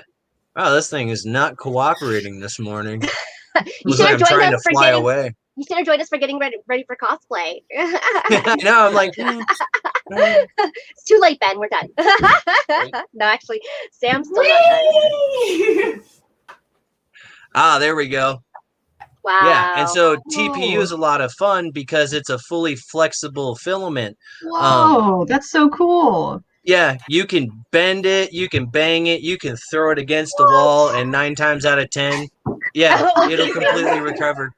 Thanks, Ben. Yeah. No, like I encourage that, because a lot of people, I'll tell you right now, when you get it all painted and it looks really good and people are like, wow, that's awesome. And you're like, I'm done. You just throw it on the ground. You watch faces go from, Yeah.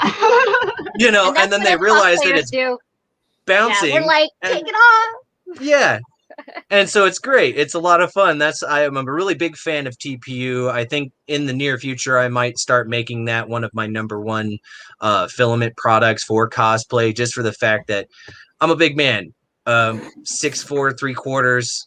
I can bump into a wall. I weigh 250 pounds. I bump into a wall. That's a lot of force going into a shoulder thing that I spent maybe 100 hours building. So instead of it just fracturing and falling off of me, which I have done several times, instead it'll just go, and then go right back to where it's supposed to. And maybe I might have to repaint a scuff. And so that, for me, that's a really big thing. And so with the 3D printer is the next level of product that I use. And then I started doing combinations of them. So foam craft with 3D printing and all that. Now, the Aquila was 3D printed, but we did plate this in real 24 karat gold. So the God Emperor of Mankind would be proud.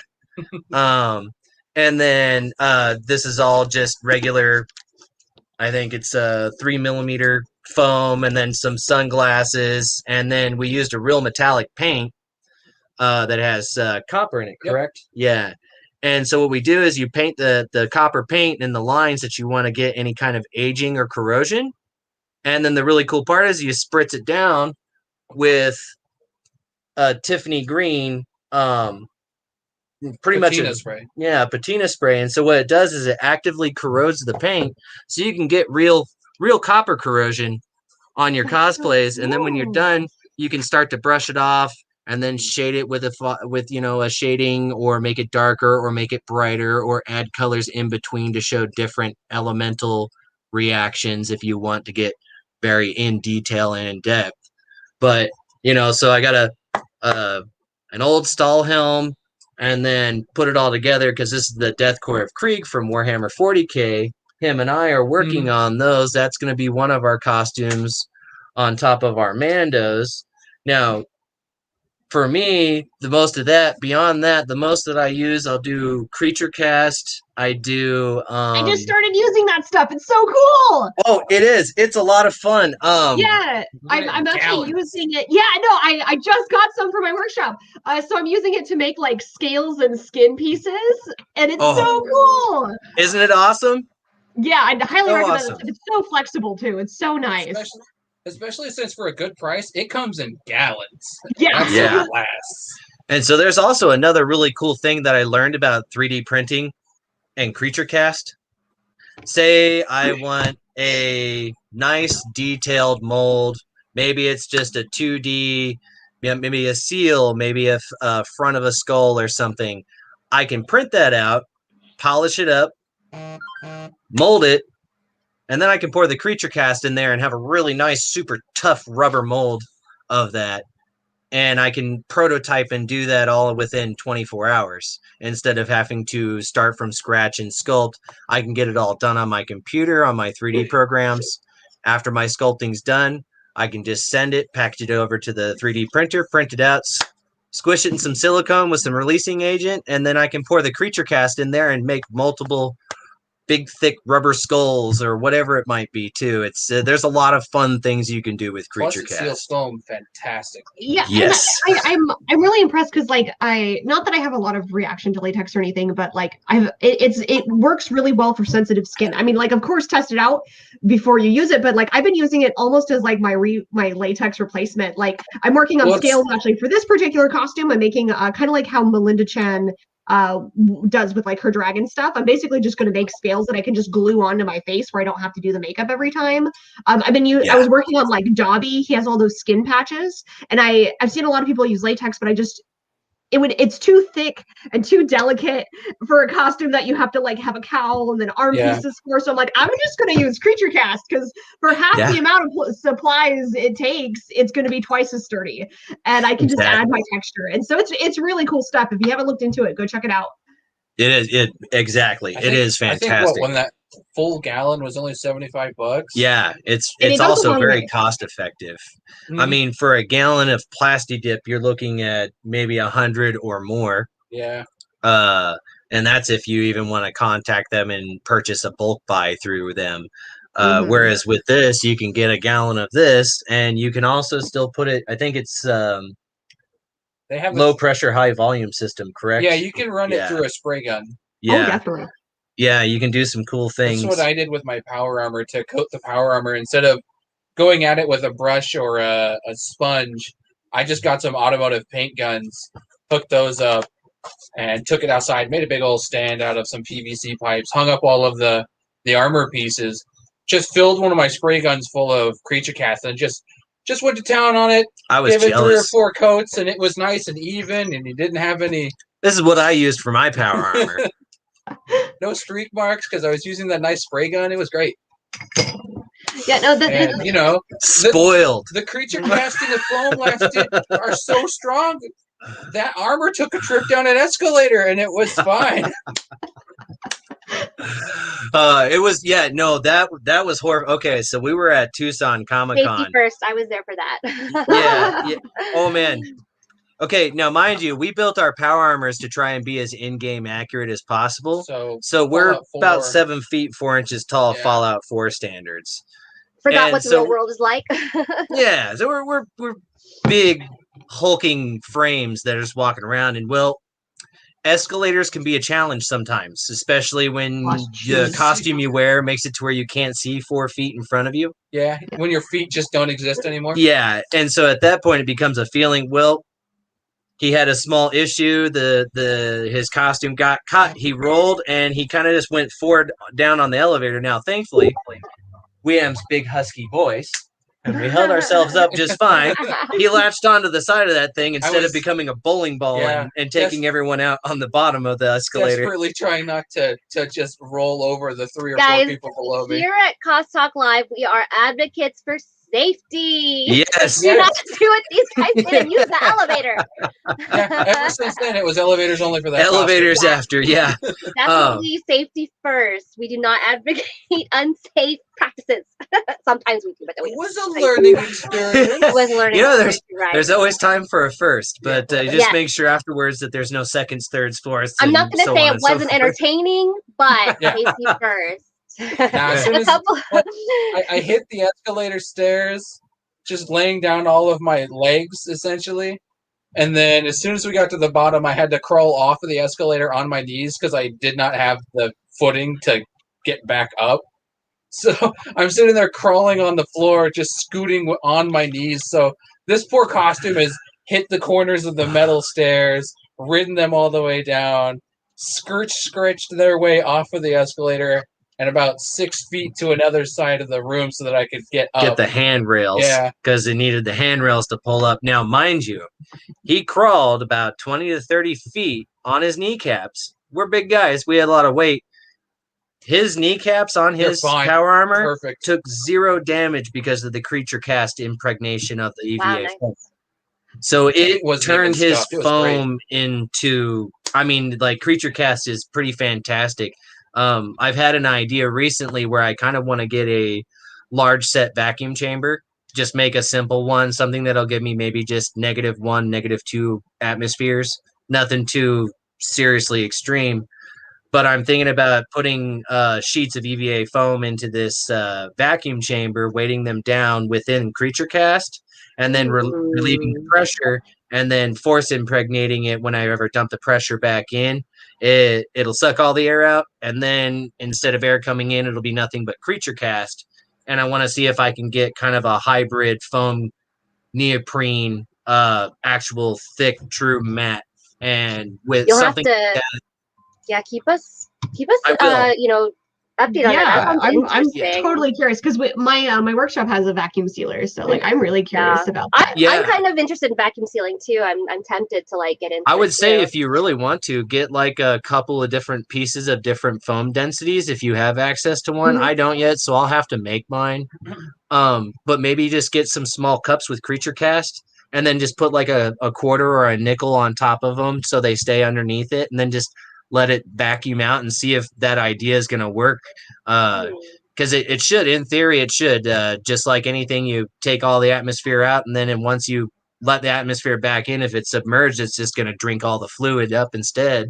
So it's kind of a cool idea. I'm thinking it might actually work really well. That would be fun.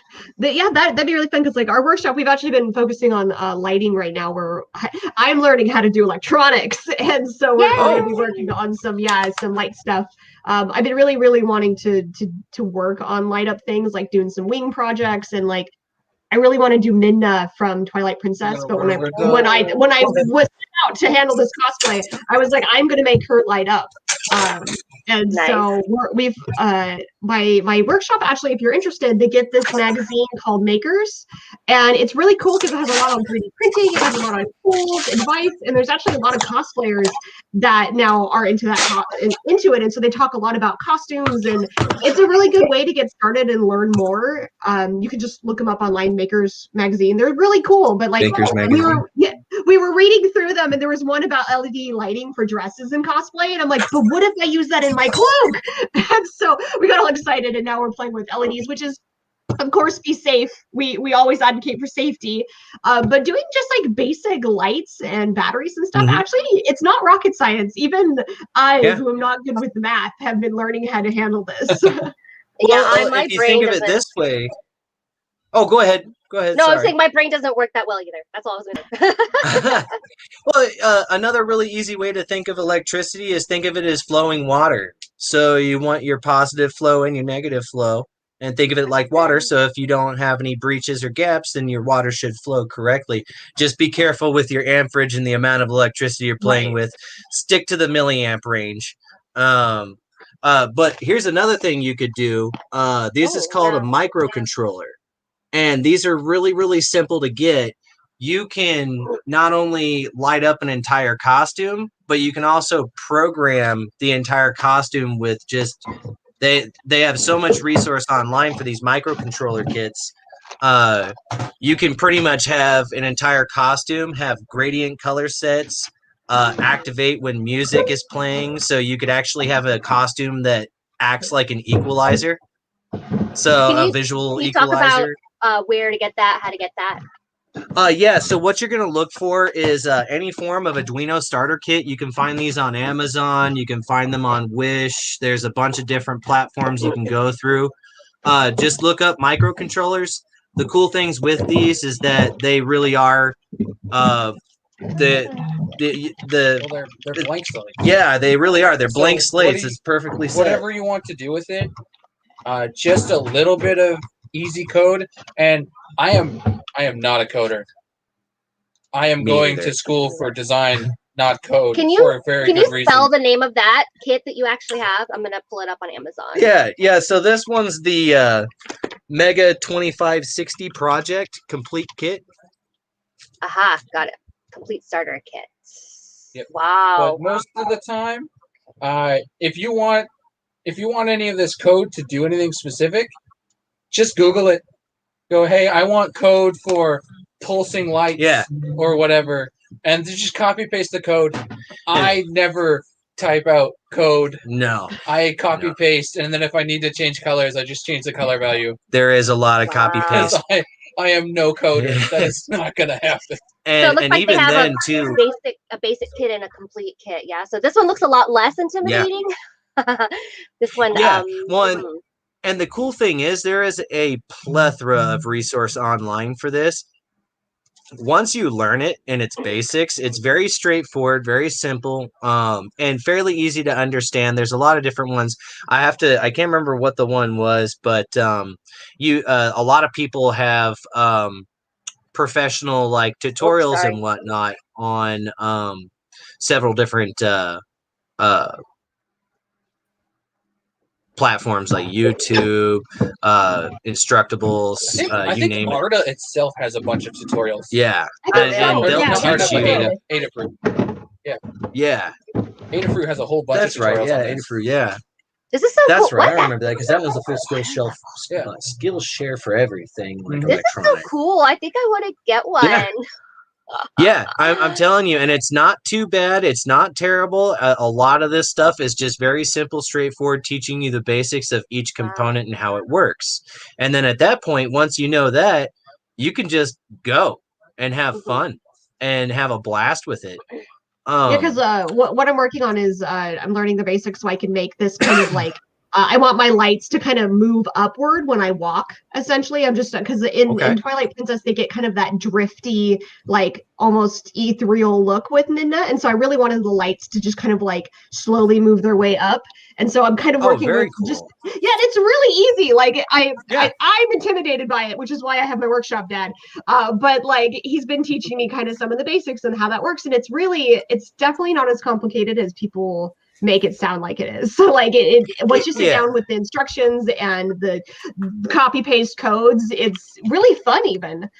Yeah, it is. And it's kind of almost freeing because at that point, once you've learned just that small little bridge that you need to cross the threshold, anything is possible from your own mind's creative standpoint. So you look at something and go, oh, I wish that could move.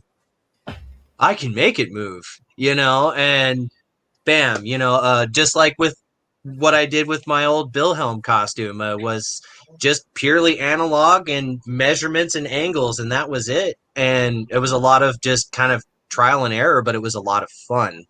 And now what I want is to where if I twitch my head that way twice, everything's going to open up. I don't have to move my hands or anything like that. That would be another really cool thing. But the last product that I have just recently worked with is in conjunction with 3D printing. So I have an FDM printer, which is fused deposition modeling, or effectively single filament lines built from the bottom up. And it's layer on layer on layer. This is my Mando shoulder piece that I have right now. I modeled this one online. And I got a little bit of cheater stuff going on because, he might have one, but I've got three. So, let's have some fun with these nasty things. But the cool part is, so lots of times people have trouble when it comes to wanting to do their finishing work on their 3D prints because of FDM printers. There's texture, there's lines. And one of the things that's frustrating is, you got to do a lot of sanding if you want to get that flush, or use a lot of product to build up. But if you use a lot of product, then you lose definition. So there's that perfect storm of what should I do? Well, we had seen recently online a lot of people were using it. So we started using, mind you, this was only with about maybe 5-10 minutes of sanding to get it done. As you can tell, there is no more lines going on. We used the photopolymer resin, so like the ABS liquid resin for SLA printers. Yeah, for regular SLA printers. We take that and you sponge it on, and then you just wipe it smooth, and then you just come up and cook it with your UV light. And they say that there's no smell, but there is a smell. And I do suggest that because there is a smell, take it outside because you want to be careful with any VOCs. Yeah. So Lots you of know, ventilation, people. But I think, yeah, I think it took us what 5 to 10 minutes to get that nice and smooth instead of 30, 40 minutes of sanding and polishing. Yeah, and it That's was awesome. done in no time flat, and I left the inside completely free so you can hear the versus. Wow. So it takes all of that negative line space and just fills it in with the resin, and then you just cook it in the place, and you're good to go. I think Wow. for like absolutely smooth mirror like finish that you want, what would be a good process is you quick light sanding of the base, thin layer, sand that layer, and then you probably do it like 2-3 layers, and you should get a really nice smooth finish. And then you just take your finished polish sanding to mirror it out. But for anything that's going to be, less important for a nice glossy sheen, like if you're chroming it, then take the extra time. But if you're doing just a standard matte paint, that one layer I would be perfectly acceptable with putting paint straight on that. Like I've got a set at home that we did the same thing with, and we just did the one layer, and then I hit it with can of spray paint for my base texture, just a nice dark pig iron spray paint. It looks great. I didn't have to worry about smoothing it any more than the first layer. That was Bondo, and that took forever. Why don't you show them? So we're currently building our Mandos up, doing a lot of just different modeling and coming up with our own specialized. This is Chris's. So his is pretty much done. Yeah, that's a finished piece at this point. As you can tell, it's kitted out, very nice and comfy. Can you talk about like the materials on it? Well, we've got most of the helmet is all 3D print. So What kind of plastic? The main helmet itself, PLA plus. Yeah, PLA. This was a model that I made that we finished up and got it printed. I made the horns on it's essentially ZBrush is the premium in-industry development tool for free flow clay sculpture models. It's super expensive. Don't buy it. But they have a free, easy version that you can download, and that's okay to play with. It has limited tools and whatnot like that. But it's their like core basics kit. Yeah. Yeah. There's also another one that you can do that's a lot like ZBrush, and it's one of the precursor programs. It's free as well. It's called Sculptress. But Sculptress is a lot of fun too. But so modeled the horns out, got them printed, and these we used the resin for, and they turned out really nice and smooth. With the helmet itself, though, when we imported the helmet in, we accidentally proportioned the thickness a little wrong. So instead of a nice 3 millimeter thick wall, this is like half a mil, 1 mil. Wow, I was maybe. Was really impressed. My printer actually managed to get that thing out. Yeah, me too. Wow. That's so awesome. what had happened is when we were in the program, and this is what I suggest to anyone who ever wants to get into doing 3D modeling, make sure to check make sure that your original in-game model. So we took this from the game, which was just a basic wireframe. So trust me, it was very rough. Yeah. And a lot of work was done to get into this. Yeah, it was. I had to learn a lot of new things to get this thing made. I may have done that to him too when he did the Turian mask. But I'm getting better. I can start making more and more and more. So what had happened was I did not size the helmet correctly. So we did all the work. We got everything done. But we didn't realize that my helmet, which had a 3 millimeter thickness to it that we had set up for him, was like a third of the size we needed. Yeah, it was about this big. Yeah, it was about this big. And so when we scaled it, it scaled so differently. Oh wait, no, it was huge. That's right. It was like this big.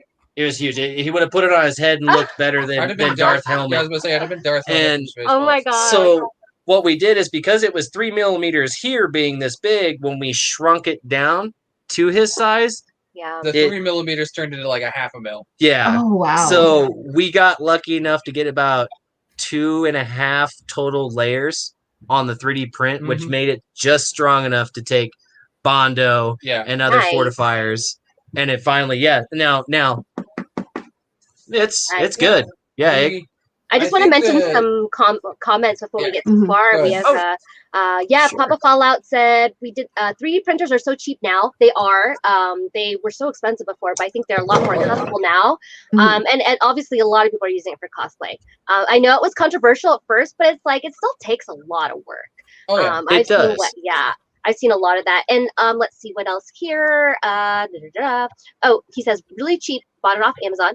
And then I have a comment from Jim the Fly. Thanks for tuning in. He says, awesome. He says, also, I want to thank you all for this extra long show for us this weekend. We are AnimeNEXT. We at AnimeNEXT are hugely appreciative of this. Thank you so much, Jim, for including us. We are so excited to be a part of this, and I hope that everyone's enjoying what they're seeing. But yeah, go back ahead and guys talk about this helmet. I was want to gonna- get on too. I was actually going to say we only have 10 minutes left. Do we want to Yeah. cover any other Yeah. because the question I get is actually a lot on adhesives. So like maybe cover a couple of adhesive questions before we switch Yes. over gears. Just because that is by one the one question I get the most is like wig stuff and adhesive stuff. So So what I like to do, and I'm a bit of a cheater and a butthead, but lots of times I may not have the time to hold something together long enough, but it might be an integral part and I don't have available clamps or anything like that. So if I'm going to have an integral part that needs to get stuck together, I like to use a lot of this either E6000 or the Gorilla Glue clear industrial cements. Now the cool thing, and then with Thermo, she has the photo curing resin as well, which is another fantastic adhesive set, and it's very fast. I'm gonna get into this. I need a set of that. Yeah. 'Cause I've been using UV resin too, and I know that's a lot what it is, right? It's UV resin, pretty much. Yeah, and the thing to really keep in mind if you're working with these strong adhesives, contact cement, E6000 is really, really bad for you and the environment. So I do I do recommend more like non-toxic or Gorilla or something non-toxic. So please be careful when using E6000. That's just one thing I always recommend. Always have lots of ventilation and try not to let anything touch your skin when you're working with powerful stuff. Yeah, so that's like one word of warning if you're getting into the really strong stuff is make sure you have plenty of ventilation, especially if you have pets, because our lungs are stronger than our pets' lungs. Yeah, just be careful of those kinds of things. Adaptive. Yeah, so that's just a word of warning if you're getting into this world. Like these are really smelly products 90% of the time, except for that resin thing, which is super cool. This stuff does reek bad. It reeks very bad. What's the brand, Sam, that resin glue? So it's called a Bondic plastic welder. It works on wood, glass, plastic, and other resins. Plastic welder. Okay, I've also found a lot of people like to use Barge, but even the Weldwood contact cement is a really fantastic cement. Barge is really hard to find in Arizona, so we use Weldwood more often. Weldwood, for some reason, is pretty common in our area. Yeah, I get Barge is easier for me to find, so I usually do the Barge. I think it just depends on where you're at, local manufacturing and shipping. Yeah. Because when I was in Idaho, I could find Barge, but I couldn't find Weldwood. Yeah, same. That's how it is in Washington. So and another really good one that's not stinky or anything, which is actually from my area. They're out of Redmond. Cosbond is I use Cosbond all the time. Yeah, I love Amazon now.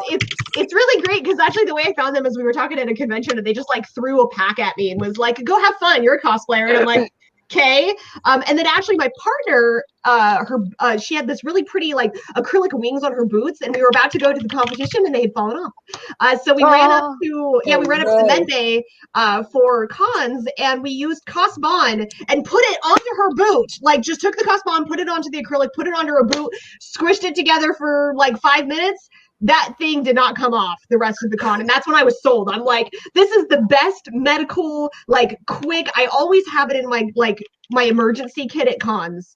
I don't have any right here beside me for some freaking reason, but it works on almost any material. The only time I've ever had issues with it is working on pleather, just like straight pleather. If you rough up the pleather really well, it's fine. But I've done like vinyl to pleather, and that's the only time it's ever been like not as strong as the other bonds. But you can buy it in sheets. They ship all over the place. They're absolutely amazing. It's scent free. It's they come in these big sheets. You can cut down to whatever size you need. You can use it for almost any material you want. They also have a lot of other things on their website. I love them because they're also from my area. So like I just have to gush about us Washington cosplayers because we have a lot of workshops here. But like CosMod's amazing. So I highly recommend. They also have like kind of like little demo kits you can buy for like super cheap on their website. Just check them out and like buy one of their like example kits. Play with it. Use it on all kinds of stuff. My Demon ROM I think is mostly put together by that shit. Like I got to the point where I was running on con crunch and I didn't have time to let things cure because I use barge cement, which as we discussed earlier takes forever in Washington to dry.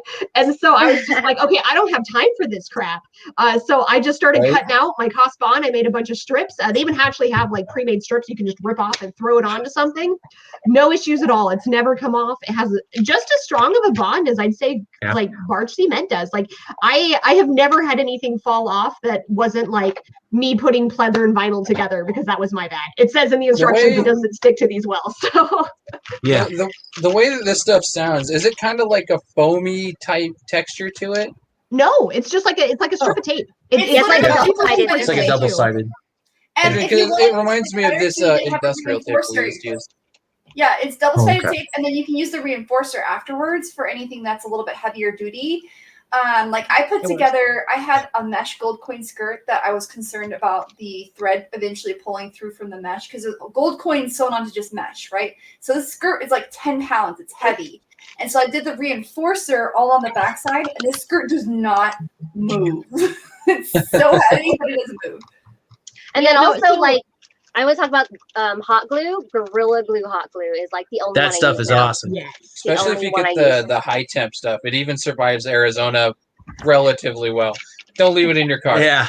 Now, there is one thing I like to do. So say if you do still need to use a stinky product or something that's very strong for an integral part, but you don't have time or you don't have a clamp, but what you can do is you can do a combo. And one of the ones I like to do is if I'm in a time crunch and I need something to cure over time, but I'm worried that it might slide if I'm not there to watch it until its setup time is correct. Really simple little trick. What I like to do is I'll just put the adhesive that I need, get both sides, let them breathe for just about 2 minutes, and do a little dab of hot glue in the middle. Squish them together and line it up.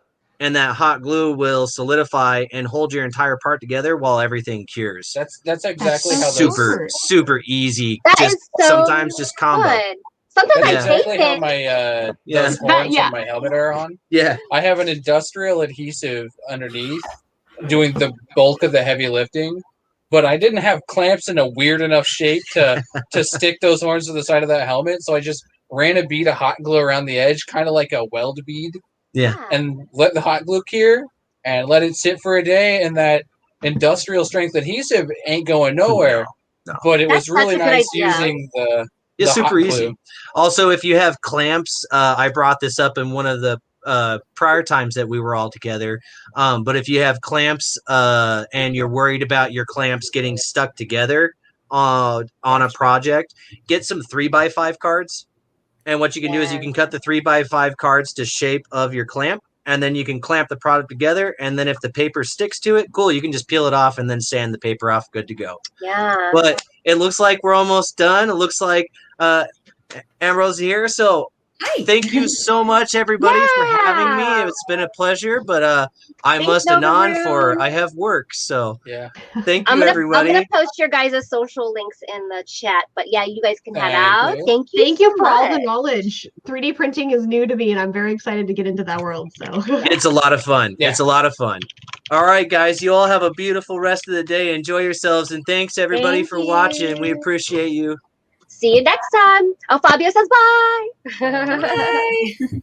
Hi, Ambrose. Hi. Thanks for joining Oh my us. gosh, you guys look so good. Yeah, we're having fun here. Nice, nice. So, did you give Imani the link, Sam? Okay, so Fraser. Here we go. Oh, did we add at the same time? Yes. Hi. Yes. Hi. Hi. Hi. Hi. All right, I'm gonna open up the links that we had. Oh, I think you've got a little bit of echo there, Frey. I think I fixed it. Okay, cool. Yay! All right, so we are moving on to our next topic. This is going so fast. Yeah. I was thinking 4 hours. Oh my god, and like we're halfway through, and it's just gone so fast. Hi. Okay, so since Frey is actually a friend of mine, but she is the first time guest on CosTalk Live. So do you want to do a little introduction? Yeah, okay. So hi, my name is Frey. I mostly cosplay on TikTok. And I am kind of known as a lighting goblin. I love doing really intensive, fun lights. Yeah, and you actually have a background in I do. photography and film. Yeah. Yeah, I was Yeah. like, oh no, Jess, your I face. know. That's all right. It's not about me. Don't worry. Awesome. And you are now based where? In LA. Nice. Oh. All right. So, and I am going to be out of this conversation because I am the least TikToky or real person. So I'm just going to be in the background sharing stuff. Are you gonna share the? Are you gonna do the document then? Yeah, I can share. Did you want to change? Did you change the banner? Or do you want me to change it? Oh, I can change it right now. Okay, I'm just collecting. Well, I wrote. I'm gonna Frey be right cosplay. back really quick. And then No problem. We have been doing this now for 2 hours, guys, which is twice as long as our normal stream, and now we're going to go for 4 hours. So forgive us if you see us taking breaks, but I think I'll be okay, actually. I just disappeared and put my clothing on. Mm-hmm. The That's all right. I got my wig water. turned out so good, Jinx. Those bangs. Like, okay, sometimes they look like 80s bangs, but sometimes they're okay. Yes, but why didn't you do the scrolling banner? It's shorter and awesome. Look at that. I didn't know there was cool. one. Ooh, That's super Yeah. cool. nice. Ooh, that is super This is like cool. professional, you guys. Yeah. This is why we use StreamYard. For those who want to stream and you're nervous about streaming or you want to stream to multiple places, I can't recommend StreamYard more. It has made our lives so much easier. We're streaming to Twitch for AnimeNEXT. We're also streaming to YouTube and Facebook. Yes, it's All at so once. easy. Yep. And if you guys, we also have Instagram too. So we don't stream live on Instagram yet. We are looking into it, but of course we're going to talk about Instagram today with Reels. So yeah, again, if you guys have any questions about anything, doesn't have to be about the topic at hand. You guys throw the questions in there. We are happy to answer as many as we can. So yeah. So let's wait. I'm still working on something. Sorry. Okay. Sam, That's fine. So today we're talking about TikTok versus Reels. So TikTok obviously was the short form video app that kind of crashed the scene a lot harder than any of the other. And like there's like Snapchat and Facebook has had like live and like videos, but when TikTok came out for short form, people were like, yes. And so to have some additional options, Instagram also came out with Reels. And I know that TikTok has had a lot of legal weirdness going on. So some people are like, sweet, let's jump on Reels. Other people are like, let's do TikTok. So today it's talking about the difference between the two, what the benefits and like pros versus cons, what your personal experience has been, all of that stuff. So yeah, I mean, I think now I'm going to mention because Frey kind of blew up on TikTok. Do you want to talk about that first? Yeah, I can. So I started TikTok before it really blew up, right before quarantine. So TikTok was a little bit smaller. I feel like people had like a ton of time during quarantine to like start and do TikTok. So I was on TikTok. I was making a lot of content. I was having a lot of fun, and then quarantine happened, and everyone flooded to TikTok. and I happened to be one of the accounts that kind of had content already. So I kind of fell into it on accident. But I know for a lot of people, making content on TikTok and making videos and collaborating with friends was a really good outlet during, especially the beginning of quarantine. It was like suddenly we have a lot of time and we're very isolated. So why not go ahead and collaborate with friends and make fun stuff? So yeah, I kind of fell into it on accident, and I am so glad I did because it's been amazing. And a couple of comments here. Light Fighter, I'm sorry if I said your name wrong. Great cosplays, guys. Thank you so much for tuning in. And I'm such a TikTok noob. I am also a TikTok noob. Here I am. I am also a TikTok noob. So these guys are so much better at it than I am. But cue me and I shall share. So yeah. So we're gonna talk about is Imani coming on? Sam?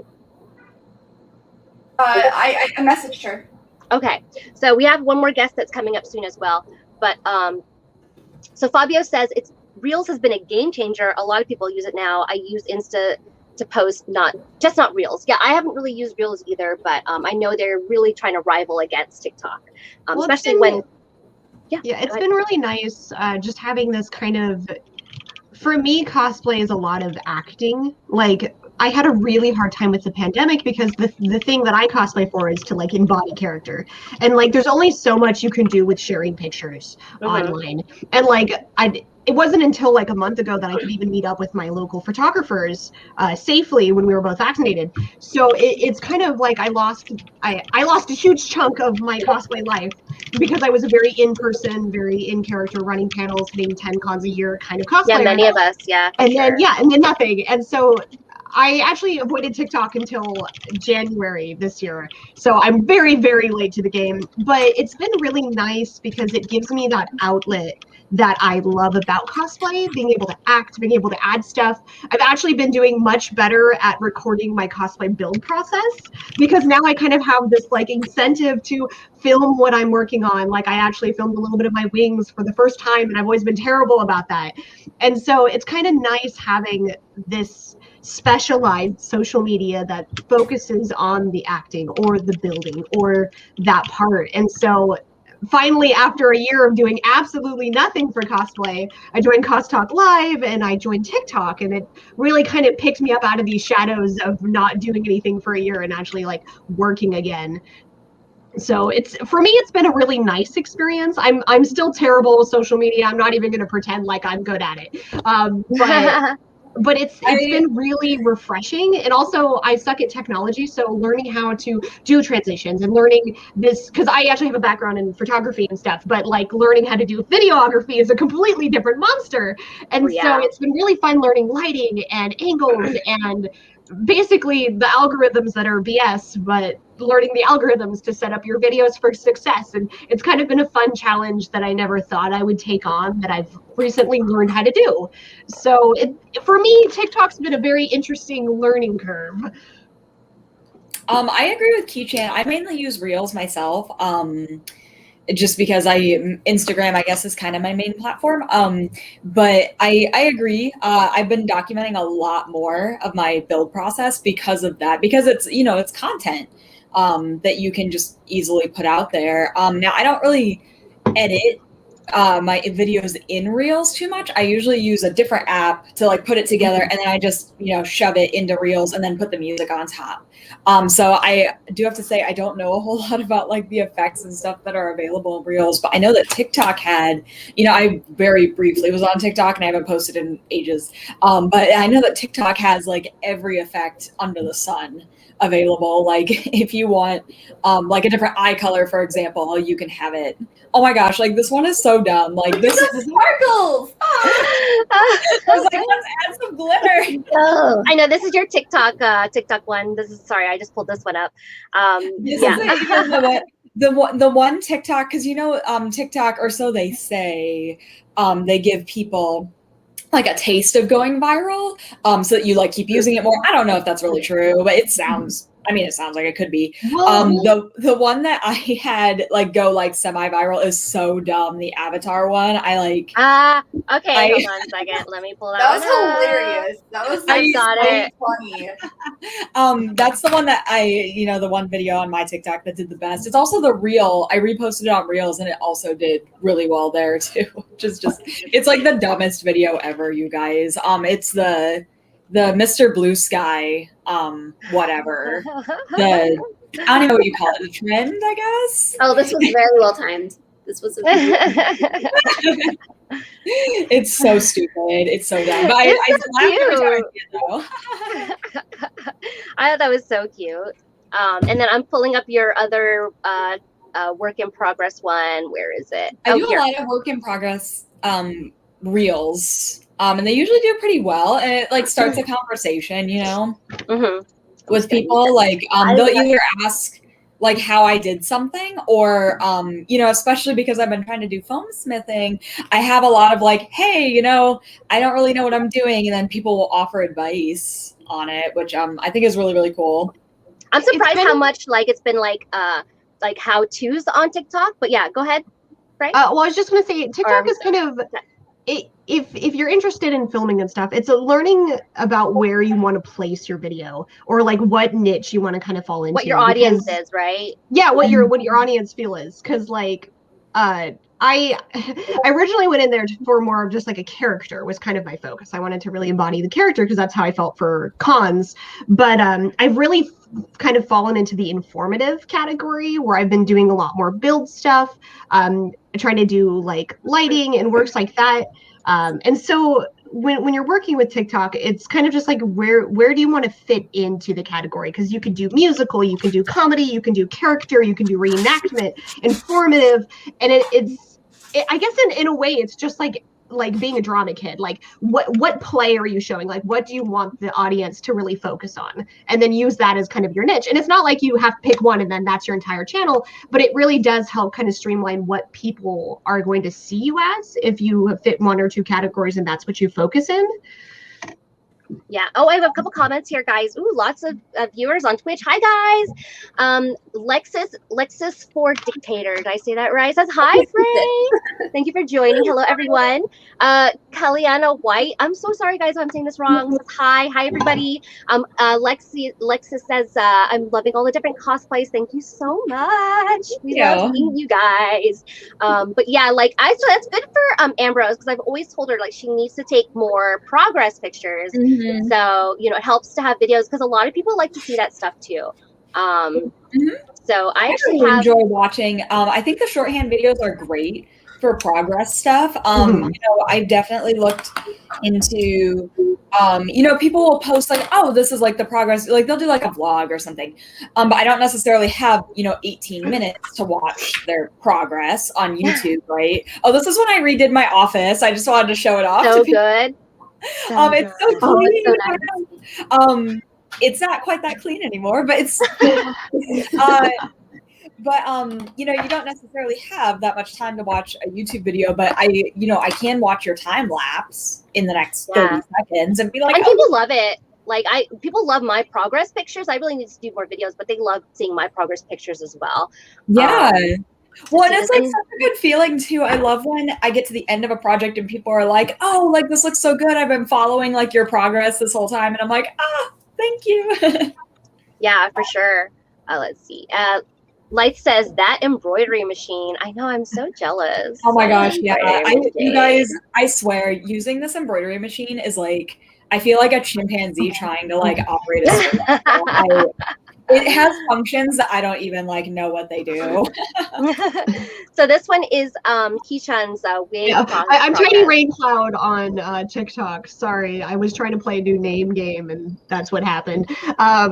But yeah, so like that's more of my like informative stuff of just working on wigs and just building progress, which has been really fun. And like my partner does competition builds, so she's really like very focused about making sure her progress is completely documented so she can show the judges. And I am a lazy cosplayer, so I don't have any of that. But like the nice thing about doing this has been seeing my progress, I guess, in a way, because before before January, I hated wigs, and now like I'm only a couple of months in, 6 months in now, and I'm like, oh look, I'm tackling my hero wigs. Like it's kind of cool seeing how well I've been doing just with my touch up progress stuff. I think my best video actually though, my Kirishima, my pirate Kirishima, I think is my most watched. Okay. Or if anything, the Spiceable video that Sam filmed for me way back in Emerald City is also one of my like most viewed videos. But I think that's also the algorithm. Like the first video you share on your TikTok is always going to be like they push that one to be a most watched. And I've seen this happen over and over and over again with other people's accounts. Your first video is going to usually have a lot of views that the other ones don't have. So kind of think about what you want that first video to be if you are not on TikTok yet. Because my first one was Holo. I have this just beautiful video of me like eating an apple, and I used a completely different editor. I had a completely different sound thing. I just dropped it into TikTok. But like my pirate one, I did the transitions on TikTok, and that was the one I was kind of learning how to use that kind of stuff on TikTok, learning how to layer music and stuff. I will say that how you save audio on TikTok, I think makes a lot more sense than how you save audio in Reels. Because when let's say you see someone's reel, you want to use their audio later, it like saves it like to your, it saves it where you save all your other Instagram posts, which maybe some people really like that. And they're like, oh, it's just in one place. But that's not where I would think to look for it. Because in the TikTok app, I don't know if it's still like this because I haven't used TikTok in a while, but like when you go to do the video or whatever, or you upload the video as you're uploading it, there's like the spot where you pick your saved audio and you're like, oh, it's this one. I don't know. Instagram, it's not like intuitive in my opinion to grab your saved audios. Or maybe I like Instagram because I can use my own audio because I actually buy a lot of audio licenses. So I've done audio licenses for videos and stuff like that. So I own a lot of audio that I've purchased licensure for. And so, or I can just make my own in advance and then just, I can record my own voice and then throw it in later if I'm like, I have this idea, let's do it now, but I don't feel like getting into cosplay. Well, what's kind of funny too is I uploaded a couple of videos to Reels recently where I used my own audio, like I recorded it myself, and they like categorized it. They were like, oh, we have this, and like they changed it, to what theirs was, and I was like, oh, okay, thanks, I guess.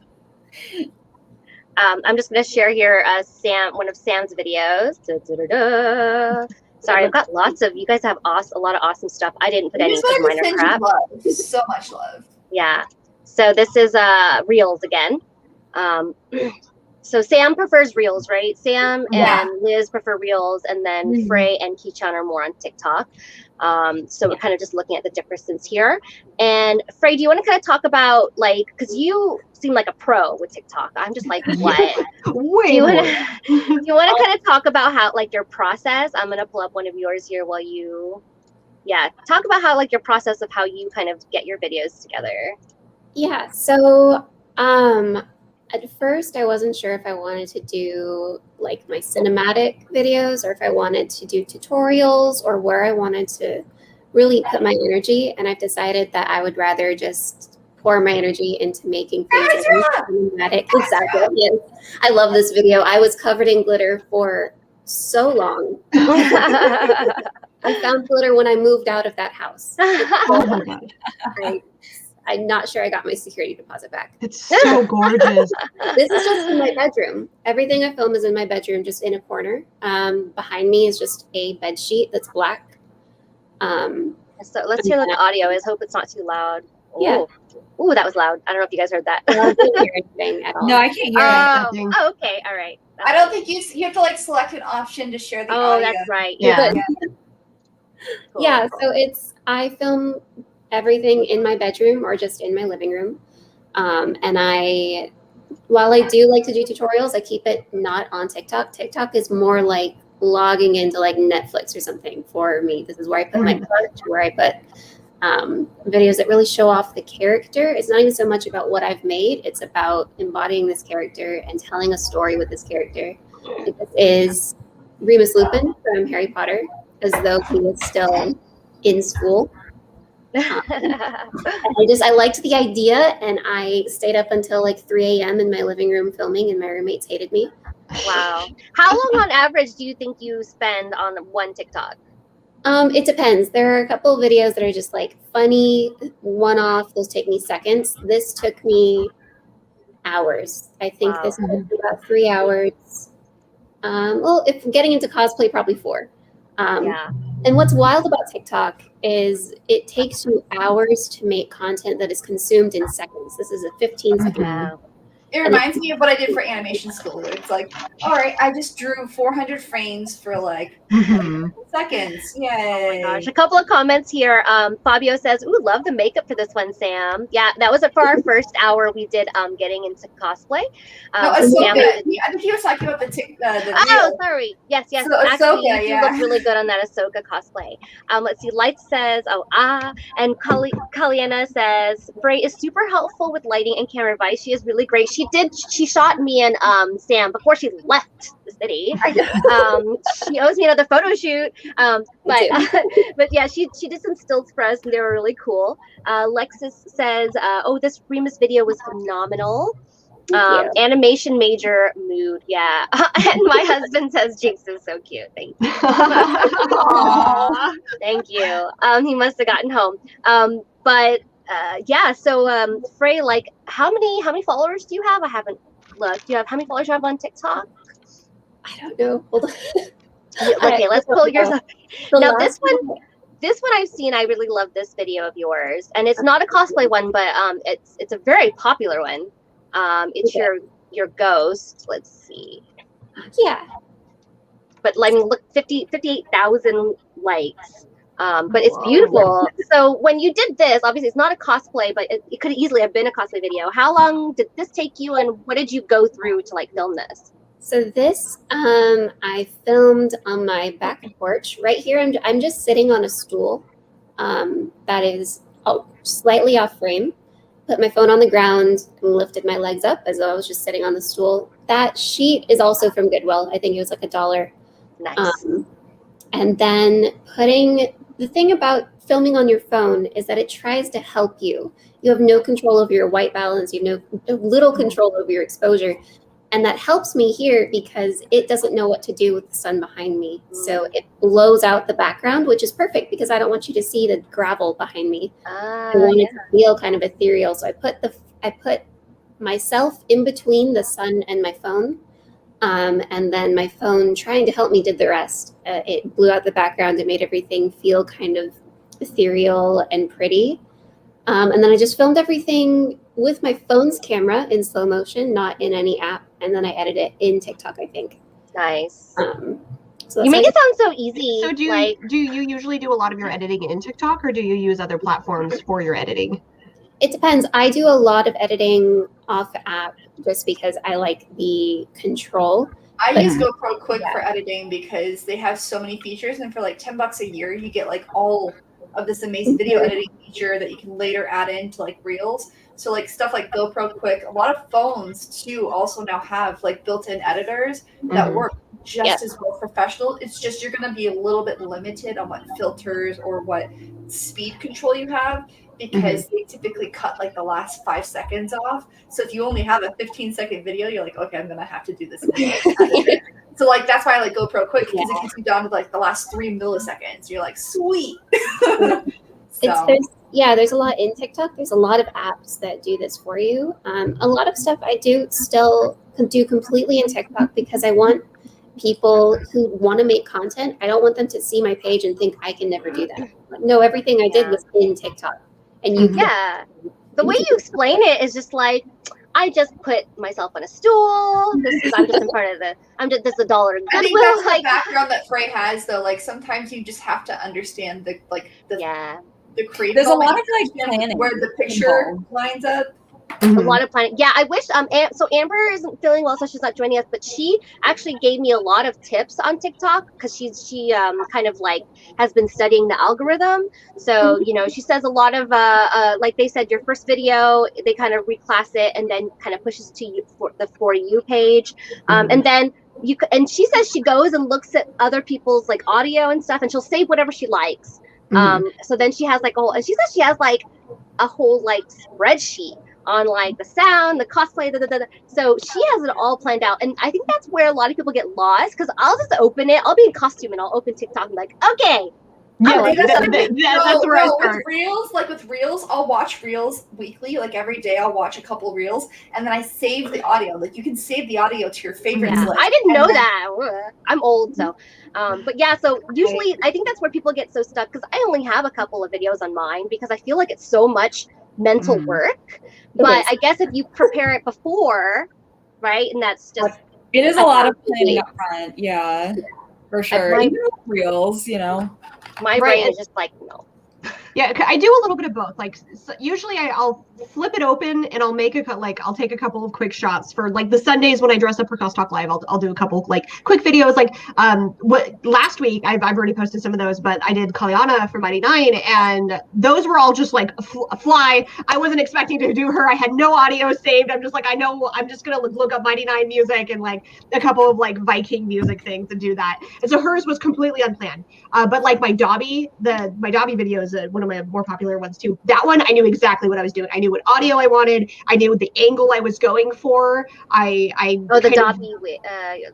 So the one that shows. Here it is. Yeah, my chest and kind of shadowy. I used a filter for that one, which I normally don't filter, but I really wanted a grungy look and wanted that background to get washed out because I didn't have a very good background. But like. That's one actually the very first things I ever filmed on TikTok. But I went into it knowing exactly what I wanted to do. And I pick a costume, and then like a couple of days before I know I'm going to put the costume on, I look up audios. I actually have a buddy system now. I have a friend that every once in a while we get together because we're both fully vaccinated, and we do filming together. So we both get into a costume and we help each other out with backgrounds, holding things up. She does a lot of Elsa stuff, so it's a lot of like dropping curtains and like throwing snow and like doing stuff like that. And then mine tends to just be like angle work. I usually have a little help with like the camera, which helps a lot. So if you have a friend who's also interested in this, ask them for a little bit of help, because that goes a long ways. And it's really like, think ahead, save some audio clips that you want to use for that character, or have some idea concepts for, and then have them prepped, because that will save you like an hour and a half of time of going, oh well, what should I do? I'm just going to scroll on TikTok. That's me. Like, so I actually did one, and I actually prefer to edit off of TikTok as well. Yeah. I mean, for the few that I've done. But then I had to, and I was telling Amber about this, I uploaded, so the song clip that I found on TikTok wasn't the one that I wanted from the song, so I added my own clip. But she was like, no, you got to go and listen to the rest of the song. I was like, oh, okay, I didn't do that. And TikTok blocked my audio, and I was like, what the heck? So then I uploaded on Reels, and they didn't. So, but yeah. So much planning, and I'm just like, I don't know what's going on. But here I'm going to share. So this is another Reels this is a current trend that's going on that Sam shared here. I'd love to see. So this is the 3D, I think, the 3D challenge. 3D Zoom. Oh, yeah. Yeah, this is cool. One. Yeah, I want to actually do one too. Like, I haven't been very active on Reels, but this is really cool. I feel like the trend is going to be over by the time I post. Yeah, right. Oh well. Whatever. Yeah, talking about trends actually, because like obviously like one of the biggest trends that came up was the pass the brush challenge. Right. That was my first video on TikTok, I think, was yeah? brush. Yeah, one that Sam had done or organized rather.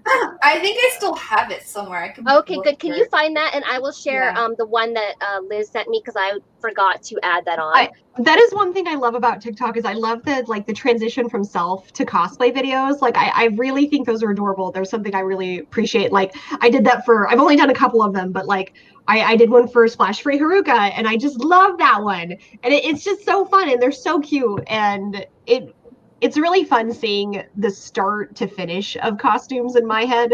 Oh, that's so satisfying. Yeah, we did this with all of our cosplay friends and our little. I have it. I found it. Okay, cool. I don't have TikTok anymore, but I saved all of my TikTok videos to my computer. You have the whole video? Yeah. Yay, let's watch it. Yay. Grab it. Now let's see if I can actually share the audio is the problem. I don't know if there's any audio on it, honestly. There's music, but it's okay. Well, we'll see if you guys can hear it. If not, it's fine. We just want to see that. Can you hear a little bit of it. Yeah, it's kind of broken. Oh, wow. Oh, this isn't it, Sam. Oh, wait, this is the wrong one. Well, Yeah, Yeah, it's this is the. Oh, no, this is Disney. This is Disney. Because remember, it's Disney and Marvel. I know, but I want to see the original one that we did. Villains. This one. Yeah, So this if is you did villain. one- Yeah, this is the villain one. Okay, I made a bunch of them. Give me 1 second, I'll find the other one. Go to the original one, the one that we did, the very first one, because that one was kind of like the classic pass the brush challenge that we did. Yeah. So okay, while Sam's looking for that, I will find something else to share. Okay, so share my pirate Kirishima. There, it should be just a boot. That's one of my like proudest videos. So if I'm going to share anything, that's the one I want to share. okay. Because so that one is funny because like so me and my friend decided we wanted to film one day, and we were like, okay, well let's just go film. And so we just literally we were like, okay, we're gonna do pirate themed, and just literally threw this costume together on the spot. Set up the backdrop. Look at this wink. I love it. It's so cute. And and I love Kiri to death. He's my favorite if you haven't noticed. But it was so fun, and it was such a random let's just do this thing and let's just film and have fun. And I had so much fun with it, and it was such a great, we spent 3 hours just filming that day, just having fun, goofing off. I actually lost all of those videos when I lost my phone. So I only posted 3 of them, but I really want to do more. But So now do you do the cloud, Google thing? Yeah, now I know better, because if I didn't realize that if you turn off, take off your TikTok off your phone, because sometimes I undownload apps and stuff, just because I get easily overwhelmed sensory. So sometimes I take off apps to kind of give my brain a rest. And I didn't realize that they take all your reels down. Oh, no. So I took it down and I lost all of everything I had saved to post. And so now I don't do that.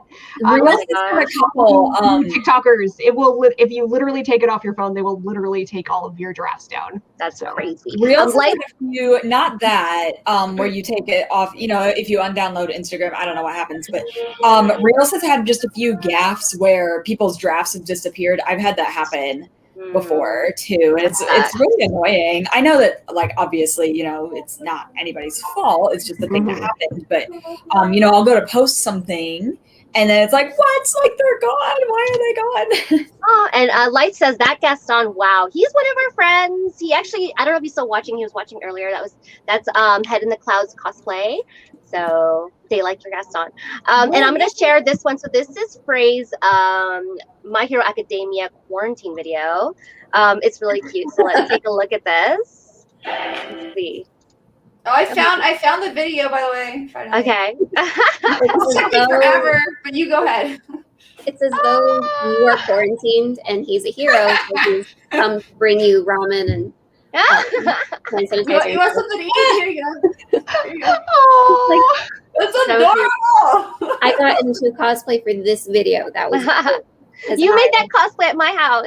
I did. I completely made it at your house. I couldn't have made it without you. Oh, it looks so great. You did a great job. I was, especially in the beginning of quarantine, it was a lot of unknown and there was a lot of fear and we were all very isolated. And I'm like, I just want to do something that, what if this happened in BNHA universe? They would be delivering things like this. So I was like, I'm going to go ahead and do that. I think it's fun. So cute.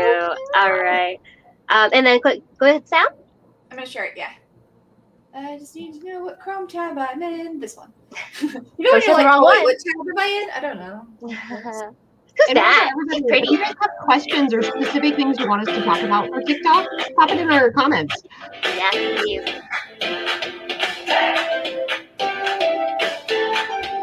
There's that Gaston. He's a painter, so he used a paintbrush.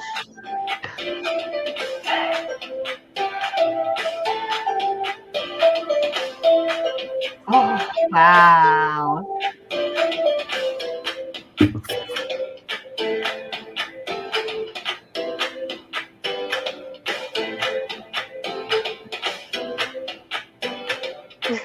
Damn. Oh, it's Becky Laura. And then you did a stream after that with them.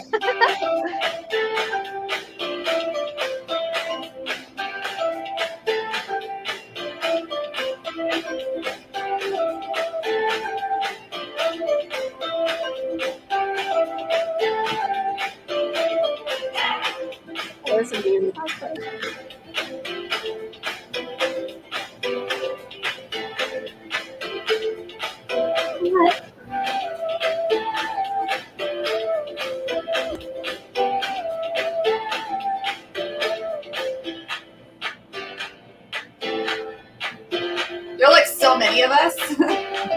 Yeah. It's so nice how this trend was able to really connect so many people, especially when Yes. you're not able to really meet up in person. Especially with cosplay, because that's the whole point of like getting costume and hanging out with your friends. It was hard. I still love Pass the Brush videos. Like, I still watch them. I know. We need to do another one. Bring that back. Bring that trend back. They're fun to do and they're also fun to watch. Like they're really satisfying to see. Like, love that. Like, it's satisfying to see the before and after. Yes. So many of these different characters. Yeah. Before and afters. If you guys are interested in before and afters, our next hour will be the whole cosplay process, like from the beginning to the end. So you'll see a lot of before and afters if you want to hang around. Light says, yeah, that was a cute challenge. I think we should bring some challenges back. Do you guys remember the Harlem Shake challenge? Oh my gosh, yeah. Just barely. It's been a minute. Yeah. Maybe I'm too old, but yeah. And then the mannequin challenge. That'd The be fun with before and cosplay. afters, like I have such a hard time with I never take before pictures of myself. Yeah. Only the afters. So I'm trying to like take more pictures of like what I actually look like in real life. I have one of those. I have like a video where like I was doing my makeup for like the Laurel Lightfoot from Onward. I got it. And I was like, this is like one of the few times where I remembered, oh yeah, before. It's coming. Right. I will absolutely cheat if I do this, and then I will get into cosplay, and then the next day I'll go do my before, like with my actual makeup on. I usually I do the same thing. I'll like remove it and be like, this was the before. Oh, this is satisfying. So cute. So good. She looks a lot like Sadness. Yeah. I know. I True. can't help it. It's my She looks chubby little face. She looks like Sadness with the elf ears, though. Even the character, the blue and the white sweater and the glasses, like, what? Yeah. Yeah. Onward was Disney, right? Yeah. So why? We talked a lot about like how we got into TikTok and stuff. I think we should also brush up, just because it is a huge controversy of the kind of the darker side of TikTok. And like, Frey, have you had any like really bad encounters or any experiences using TikTok that you would consider negative, or something you've thought about maybe not using it anymore, or anything like that? Let me think. So I'm very careful that I have a bit of distance between me as a person and what I create and what I put out on the internet. So I have a lot of boundaries. And I think that Awesome. That's great to hear. That's so healthy. I think it helps a lot. I personally don't really have a lot of comments that are negative. I also don't really I haven't really had a ton of bad experience, and I think a lot of it is I curate the space that I'm in online, and I have a lot of things in place. So I don't put duets on for something that I wouldn't want people to duet and talk about. The stitch feature is off. I don't want anyone stitching my videos. If a minor duet something I've made that I didn't think to turn the duet off, I report the video. So I really carefully curate my experience online. So I haven't had a ton of negativity, but I also put a lot of boundaries. My filtered comments is up. So I've been really lucky that I haven't had hardly any negativity. That's really great to hear. Like, because I too really haven't had too many bad experiences online, whether it be luck or just the type of curation that I also do for myself online. Like, I'm happy to hear there's other bigger cosplayers that are not suffering too much, because I know recently a cosplayer I really like to follow recently had some issues, and it unfortunately was kind of the younger side of TikTok, where they were being so careful to say no, 18, like if you're not 18, please don't interact with my videos and this, but there was still a lot of interaction, and he ended up getting taken down. And it was so frustrating because all of his hard work was just gone. That sucks. And well, it's the audience on TikTok is made up of a ton of minors. That's actually one of the main reasons I don't really use it anymore. Is I'm a teacher of minors, and quite a few of my students have TikTok, and we were kind of getting into that, like, you know, where they're gonna find me on TikTok sort of space. And I was like, nah. Well, and we have to remember that TikTok first came out first came out, it was aimed towards the younger crowd. Mhm. Cosplayers got onto it obviously a lot more when the pandemic started. I mean, they were starting to get on it before that, but of course, when the pandemic started, everyone was getting on TikTok. So that's kind of where the problem lies, is that most of the people, users, are still, you know, the young crowd. Right. So that, I guess that's a huge difference between TikTok and Instagram, because Instagram, of course, has always been a vast variety of users. So I think if we were to compare the two, I mean, if you know how to get like TikTok, if you can work the TikTok, oh my God, that sounds so old. If you can work it, then you'll be successful. But I think for others that have trouble with it, maybe Reels is a better option, because you'll get a wider visibility, especially if you have already established yourself on Instagram. I Would feel you like guys agree? I've only ever gotten like one negative comment on a reel before, which I guess is maybe just like very fortunate, or like you guys said, like, you know, good planning where you just kind of curate that space. But yeah, I think it is very fortunate. Almost everything has been like positive and encouraging, which is awesome. Yeah, but I'm trying to think of any other comments I had that weren't good. It was someone who said, like, they were like, aren't you a little old to be playing this character? And I was like, Oh my yeah, God. I am. I'm like ancient, actually. Basically the keeper. So I'm cosplaying a 15-year-old girl. Sounds awful, and I'm 37, so I'm more than twice her age. So hey, I don't care. But I know that you know, people can get pretty intense with the bullying. Like I know that it does happen. But I haven't really had any bad experience. I'm not like a huge cosplayer though either. So well, you really need to like not let it affect you, is the main thing. I don't for sure. I just get creepy comments. Like when Yeah. I did my Lady D, oh my gosh, the number of people that messaged me directly after doing Lady Dimitrescu. Oh my God! Why didn't you? Did you get a boob job? Are your boobs look great? Can I put my face in your boobs? Oh, wow. Yeah, but remember that this is a shirt that I put on. That Lady D you about your boobs. Lady D started a whole like viral like cult. I'm gonna share this really cool video that Sam did. Which one is it? Let's see. Is it this one? I don't know if the audio will play, but just the visuals of this one was really good. We stayed in a cabin. Me, Sam, Amber, and Lena. We stayed in a cabin last weekend because we were dying just to see each other. We're all vaxxed. So we spent a lot of time like filming each other and cosplaying. It was so much fun. So Sam did this after we had done our Resident Evil Village shoot. So I don't think the audio is gonna play. Can you hear it? No. But yeah, she just kind of did this trick. You it was look like, so tall. Yeah. I literally just had my selfie stick go to the ground. Sam, I'm gonna send you a DM asking if I could put my face in your boobs. Okay. No, but it's Don't funny. slide It makes into me laugh Sam's so DM. hard because like they're literally fake silicone t-shirts. Okay, I've seen them. it's literally like a sports bra that I put on. I slide my arms through it and I put my neck through it, and like. And she covers her neck here with her necklace. Mm-hmm. Yeah. This is a really good video too. Thanks. Your lighting is really good. I turned all the lights off and was like, selfie, help me. Yeah, because we were in that cabin and the lighting was a bit weird, but it was a cool place. Yeah. So yeah, Sam makes a really great Lady D. And because just a little self promotion is, so we did the daughters here. I made one dress and I put everyone else in it. Literally all the lighting was a selfie stick. Yeah, we were each holding the selfie stick, like trying to light each other, and yeah, and then the cabin had these really cool like string lights outside, so that made a really cool effect.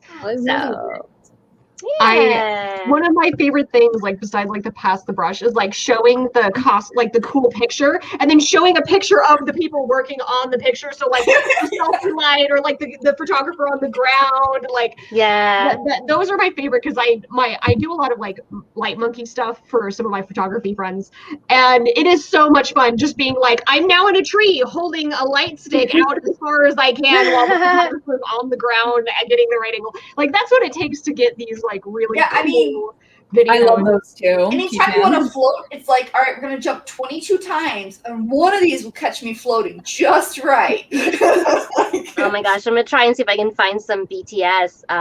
Yeah, I try and take as much BTS as I can too, because people never really get to see all that stuff. I like the BTS shots almost as much as like the finished shot myself. Yeah. Let me see if I can pull this up. This is our favorite photography group. Is it Can you pros guess and who? cons? Is it pros and cons? Maybe. Maybe. Is there any other photographer in Arizona, actually? No. So this is just a simple, this is right before quarantine. Remember this, Liz? We went Yes. to the Riparian. It was right before, so and people I do watching. remember this is where Marcy beamed me in the face with a bag of water. I do remember it well. Yeah, so here's a couple of BTS with other videos I got. Just yeah. So, ooh, look at the movement of that. Yeah, I have to say that, like, when I was doing TikTok, I would get a lot more creepy comments than I have on Instagram. And I think Instagram is just because it's I have some really strict restrictions on what people are allowed to post on my page, and everything goes hidden unless I approve it. Mm-hmm. So that might be it. But I don't know what it is about Instagram and people being nicer to me, at least. Well, I think because it's such a wider audience. That might be it. It's a wider audience, and it's a lot of like creators as well. Not that you know, TikTok obviously has like creators too. That's true, but you know, Instagram started as mainly a photography sharing site rather than a social necessarily. So I think you have a lot of creators, and you know, when you have those creators, I think maybe they're a little less prone to being unnecessarily critical, if that makes sense. You know, just the straight up bullying. Right. So I want to just share this video because I've got another one backed up. So this was some oops, why did I do that? This was some what do you call, maybe you know, Frey, like not post editing, but like they were doing it, I don't know, they were just doing it like at the time. So Marcy was dripping the water in front of the lens. They were doing like practical effect. That would be called a practical effect. Right. Yeah, oh, okay. And then this is just an effect. Like, I don't know. well, I don't know. Well, because now there's like different kinds of they called it something I couldn't remember what it was. It was a practical effect. And it wasn't like photoshopped, you know. Oh, so that's not amazing. That's not the photo from that video, but it's the same kind of thing that they did. So. That's exactly what Marcy like squeezed the rag above the lens in order to get that shot right there. And that's on your hand, I think. I've seen people do this with like Instagram and like with Reels and TikTok too, where they'll focus on one thing and then have someone come in behind and then I don't know how they keep the video focused. Like I guess like my Google phone, I can control the video a lot more than I can on any of the other phones because it allows you to set the settings of where you want the focal point to be, but not all camera phones do that. So I don't know how some of these people are doing because I've seen a few like TikToks where I'm like, how did you get the phone to act, or did you record this on like a legit camera? Like, how did you make it stay there? I need to know. Yeah. So, do you have any other kind of tips? So, guys, if you're watching, we welcome questions and everything, like whatever you want. Even if you want to just direct a question to our guest, that's fine. So, ask it before we move on to our next topic. But do you have any other kind of like hot tips for like TikTok, Frey? I would suggest that you get like Frey said, have some kind of a curtain or a backdrop. Like I literally bought a backdrop and some soft boxes so that I could actually have light for that's more controlled than the ring lights. The ring lights are meant to be a stronger light. Like even though you can diffuse them enough, it's still too powerful. And a softbox light is so much more natural and easier to control. Yeah. What do you think? I guess my biggest thing, if you wanted to make TikToks and wanted to start building a community on TikTok, is to do what you want to do. I don't really think you should focus on what's going to get the most views. If you want to make tutorials, focus on tutorials. If you want to show behind the scenes, do that. If you want to show how to sew, if you want to show, like what I do is more like making little movies. I do what you love to do on the app and have fun. You can't control the algorithm. You can't really, there's like, tricks to like go viral, get a bigger audience. My biggest thing is to be enthusiastic and passionate about what you're doing, what you want to do the most, and do it. And if you build a community, you build a community. But really focus on what you want to do and kind of stay within that. Yeah, Life Fighter, I'm assuming is your name on Twitch, said the ghetto backdrop is 2 tripods with cardboard duct taped at the top and fabric draped over it. Nice. That works. That works. Yeah. Like I bought a legitimate photo frame off Amazon for $100. It came with like 3 lights and then a backdrop, but that's just because I go to a lot of events where like I want to be able to have a backdrop stood up so that people can just come and take photos. If you don't need to spin that, just honestly thumbtacks at a wall with a fabric. You just tack the fabric in, and that would work too. Your cosplays are beautiful. Yeah. I just And went Frey, you following do your a- TikTok. Yeah, and Frey, you do a lot of these by yourself. Like, I of course, do. here you have a friend. Yeah, this is just on a tripod, and I hit like a speedrun app, and then like this. That's the kind of stuff I will post on Instagram because it's more like behind the scenes. I love Chuya. And all of my reels are just my TikToks like posted here. I just screen record without the watermark before I post. Nice. But if there is a behind the scenes, I keep it mostly to Instagram because my TikTok is more of like a show reel of what I've done. This video blew up on TikTok. So was that your own hand? I love Yeah, that. it is. You just stay off screen and then you Oh my My god, hands that's are kinda amazing. So Look at how she does it herself. See? yeah, it's me. I'm just doing this and then I'm doing that. It's so brilliant, guys. She does it herself. And So you Nice. could totally You know just what? do it yourself. I did that once, but I did it creepy. I took my mannequin's arm. It was hilarious. I mean, okay, if you have props, like that helps too. I love You wouldn't filming be outside. disturbing and have this creepy fiberglass arm just come in. I love Oh filming. my gosh. My bit of advice would be to like not rely on filters and trends and stuff. I have to say, like, Frey's right on the money. Like, do what you want and don't be scared to do it. Like, actually just because the hardest part is literally just doing the first step, just posting something. For me, that was the hardest part, was just finally getting on TikTok and posting something. And then after that, I had so much fun. And like once you actually get into the filming and once you start getting into it, you just kind of fall in love with it. And it doesn't feel so much like a commitment as much as just like having fun. But just do it. Like that is the one thing. Even if you're not a cosplayer yet, if you've never cosplayed before but you're really interested in cosplaying, just do it. I've done like 4 or 5 casual Kirishimas before I even did like this outfit, or I haven't even done the hero outfit yet. Like I've done every other Kirishima. But that's the thing, like just go have fun. This is pretty much all just thrift store like pieces besides the wings and the horns and like the prosthetics that I decided to build. But like just have fun. It doesn't have to be perfect. It doesn't have to be accurate. It can just be you screwing around with the camera, and that's where you start. So go and do it. Go have fun. The only way you're ever going to learn how to do lighting or do posing or do angles is literally just by sitting down and doing it and doing your best. So that's my word of advice, is just go do it. I want you to go film a video, go have fun, go enjoy yourself, and really fall in love with the process of building. Now, as far as editing, who used both, and which one do you think was more user friendly? I thought TikTok was more user friendly myself, Okay. personally. So Reels reminds me of GoPro, which is why I like it, because GoPro is very unusual in its film editing style. So I think that might be why I liked Reels more.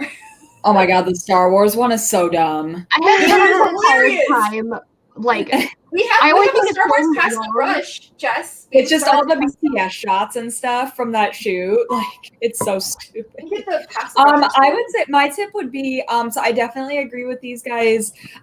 If you're disorganized like I am, I would say that using a spreadsheet to plan is a good idea. Because I usually my content that I post is about a week or 2 behind where I'm actually at with the project. But I have like I'm gonna have this week, I'm gonna post armor part 1, armor part 2, armor part 3. And in part 1, it'll be me cutting and gluing the pieces. In part 2, it'll be dremeling and sealing. In part 3, it'll be painting, so I know what to film. If I'm doing the, those sorts of things, like not tutorials, but like progress videos, it kind of gives me like a map of, okay, make sure that when you're painting, you have your iPhone going, right? Like you're actually filming yourself paint. Otherwise, you're going to have like a big giant gap in the progress of this costume. Yeah. So that's kind of how I operate with Reels, is I do have a spreadsheet of what I'm planning on posting, for So smart. progress. Yeah, hey, Jess, did you want to share the Star Wars Pass the Brush challenge we did? Because there was some cool, like, where people pretended to use the Force. I don't have it. Okay, you want I to share have it up, Yeah. yeah. Yeah, go ahead. Okay. Go ahead. And then I'll turn my volume up so you Some guys can hear comments. She read that. You're not a real cosplay photographer unless you crawl on the ground. Very, very true. Or you're like teetering on something very dangerous, but you have to have someone watching you. And Lexi says, "You're Ellie cosplay. Love the effects." I love this video. I remember seeing it for the first time and everyone doing the Force. It was so creative. I don't have a Star Wars cosplay. I don't have an anime one, I don't think. So we'll have to like. You do. You have Michiru. You have Michiru. Oh, that's right. Yeah. Well, that's one, but yeah. Oh, Nice. so Creative. So fun. Yay. Nice. Oh man, now you guys make me want to do like more I TikTok really nails. like the editing. Like TikTok is really user friendly and easy to learn for sure. I mean, there's a couple learning curves with any type of system you're using, but like I was able to really pick up on TikTok. And to be honest, a lot of the work is actually outside the editing process. The really cool transitions that you see tend to be at least 50% of the person lining things up correctly and redoing the hand off or redoing the brush off like 5 or 6 times before they get that transition right. Or like the one this is the one where I ripped my mask off. Yeah, or like the one where like the camera drops, like they're falling back into it like backwards. Like those ones, it's just a lot of just like splicing and turning your camera on and off at the right moments, and then going in and adding like little bit of transition here and there from the TikTok app. But a lot of the time it's been just like timing things correctly and doing the hard work physically, and then adding the finishing touches, at least for me on TikTok, kind of cleaning it up. But you have to do multiple cuts, I think. Well, I have to, anyways. I bet people who are better at it than I am will probably do it in one take, but I usually have to be like, okay, that wasn't right. I'm still new, and so I do the multiple cut thing too. Like I'll film one thing and then I'll film another chunk. And for me, that's easier to handle because I'm not very good at video editing is far beyond me. I can do photos, but video is completely different. So like I'll do the chunks that I need and then splice them together. Which I think it's kind of just up to preference because some people have a harder time with that and would rather just have like one string of film. I love washing brushes. Sorry. Oh my god, I love washing it. Yeah, no, I like watching that. I'm like hypnotized by this. So I've had someone ask, I can't remember who, but they had an established cosplay account on Instagram and they asked, should I be on TikTok? And I think it's the wrong question. It's like, do you want to be on TikTok? Yeah. Do you want to make TikToks?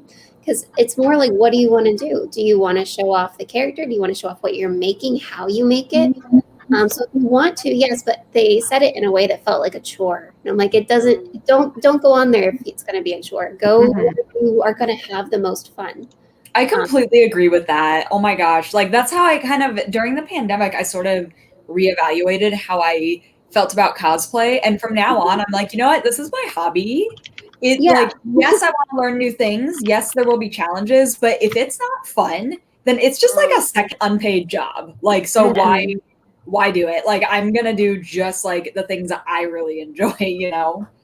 I completely agree. I feel like that is the correct way to approach it. Like I started doing tutorials and I realized that I was stressed the entire time I was doing them and I wasn't enjoying myself and I wasn't even enjoying explaining what I was doing.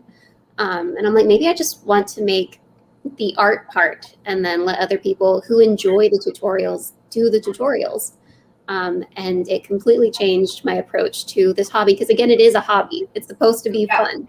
And if it feels like a chore, don't do it. Do something else. Yeah, the only thing I've done for like reels that wasn't a hobby was when I like did some unwrapping or unpackaging. Like if I have sponsorships, some sponsors will ask for a video here or there, but a lot of the time it's not very demanding and it's more just showing how to use the product. And like earlier, I mean, I've done a lot more of my progress nowadays, but like for me, a lot of cosplay is acting. I love being in character. I love doing panels and skits. That's what I really embraced. And so for me, TikTok was nice because that was kind of an outlet that I can continue to brace. I like watching you too because then I learn how to act. Actually, that's why I love cosplay too, is because I do have a background in acting. Actually, that's how I met Frey. We were in a short film together that is probably never going to see the light of day, but it was fun. And she was like, "You cosplay?" I'm like, "Yes, come. I will make you a cosplayers. Come to my house." And so I did. So yeah, we met acting, but yeah, it's a lot of fun as a cosplayer. Especially if you love acting, you can just be anybody, anytime. It's a lot of fun. Yeah, so we are actually, wow, okay, it's 11:59. If you guys have any more questions, we're going to move on to our next topic, and you're welcome to stay, Frey, but if you need to go, no problem. We're just going to talk about the cosplay process. But do you have any last words you want to say or anything like that? For me, no, that was really it. It's just making sure that you're having fun, and don't treat TikTok like a chore or something you need to do as part of your social media, putting it in your social media backpack. Just do it if it's fun, and enjoy being creative. And if that's not the platform for you, then please pour your energy into something that is going to give you joy. So I'm going to go to the farmer's market and buy flowers as how. That's so wholesome. I love it. And where can we find you? Yeah. Oh, it's so pretty. And then I've shared the Instagram, TikTok names on there. Do you have anywhere else we can find you? That's it, pretty much. Yeah. Instagram and TikTok. Yeah. Yeah. Okay. Yeah, you guys can see it in the chat. I've got all of our links. I just went and followed you, so. Awesome. T-Chan's the only one with a different name. I know, I'm kind of in cloud because I was playing with names, so my TikTok is different than everything else. But you were trying to make it like your OG, right? Like, wasn't it about your OG you mentioned, or? Well, yeah, I'm just playing with, it's a long story, but I've been playing with new names because I wasn't necessarily happy with Keychat, and so I was trying new things, and I kind of like Tiny Rain Cloud, so it stuck. It's cute, yeah. And a couple last comments here. Light says, prosthetic ripping off Big Mood. I've never had to do that, but it did look very satisfying. Very, very satisfying. It's painful. Yeah, me after 10 hours in pitch black Rise the Guardian. So, yes. Bless you, I'm going to be working on a Jack cosplay soon. One of my favorite shows from childhood. Yeah, absolutely. So thank you so much, Frey. You said you need to head off? I do, yes. I'm gonna run. Okay. Cool. All right. Well, thank you so much for joining us. Thank you guys for watching. We're gonna do one more hour, so we'll catch you next time, Frey, okay? Have fun. Bye. Bye. All right. So wow, we are in our last hour, and I feel like we just started. It is so crazy. Apparently, if we want to have a 4-hour party every once in a while, we can handle it. I guess so. Yeah, I have not even gotten up to like pee. I had to finish my water. I'm a tea and a water in. I had to. Your little poo cup. I'm almost at 32 ounces, almost. Oh wow, nice. So guys, again, if you are watching us, you can also ask questions if it's something you've seen before. It doesn't need to be on the specific topic, so you're welcome to ask us anything you like, and we will answer to the best of our ability. So today, now we're going to talk about, for our last hour of the AnimeNEXT Almost Home Online Con, we're going to talk about the complete cosplay process. So that means like from start to finish, and it could be kind of like anything for anybody. It could be like the planning and the buying. It could be the planning. I brought up my instructables in preparation for this. Good. Like I have a couple of pictures of just kind of like my start and finish. I always like to take a picture of like a stack of materials and then see what it looks like. And yeah, so this is like, oops, yeah. So I mean, sometimes I'm amazed. Come over to help me make one? I have PVC now. Help me make one. Yeah, making that work was a lot of fun. I made that way after I started the first costume, but it's a lot of fun to kind of see it all in its raw materials, because some people are like, how the heck? And I'm like, I don't even know how I did it. I blacked out and all of a sudden it's a costume. Oh my gosh, Sam, I was totally gonna ask you, were you serious about helping me make the harness for Kaisa? Yeah. Okay, because I have clear plastic. I have the oh gosh, what is its name? It has a specific name. Anyways, transfer art. I have transfer art scraps. Okay, because speaking of a project from start to finish, I need help with that, like in a major way. I know that you had said that you had offered to help. I was like, I don't know if she meant was for real. Quite possibly. So for those who don't know me, my name's Sam from ThermoCosplay, and if you don't know material, chances are I do. Yes. Yeah. This is true. I mean, that's a very true statement. So that was the other. The problem is Sam can just like take a jack and like download the information. Like we have to read it or watch it or learn it in the slower like the human Matrix. way. Yeah, she's like the Matrix. They just put it in the back of her neck, and all of a sudden she's a kung fu That master. would make my life so much easier. I could just archive some of the stuff I don't want anymore. Oh my god! So this one was like one of my most intense because this is like 12 yards of fabric total. Like I don't know how many yards of trim. Like a billion yards of trim. Like I think it was like 40 yards of trim. So it's like this is not even like all the material. This is what I started with. I had to go out and buy. I saw this at your house before. Like I think you started working on this before you even moved. No, I started it here. I started it in the middle of the pandemic. I remember seeing like the skirt on the ground, and it's just massive. Oh yeah, maybe. Yeah, yeah. The skirt is huge and it's heavy too because obviously it's got all those coins and stuff. So I usually put it on right before I take photos and then take it off. But it's amazing and I love it. Okay, enough about me. No, let's talk about Jess some more. Jess, we're gonna talk forever. Yeah. So okay, yeah, because I didn't do any TikToks or oh my god, Kitty. So what I usually do when I start a cosplay, so this is kind of how I do it. When I start a cosplay, I usually, pick my character, and then one of the first things I do is look at other people's cosplays.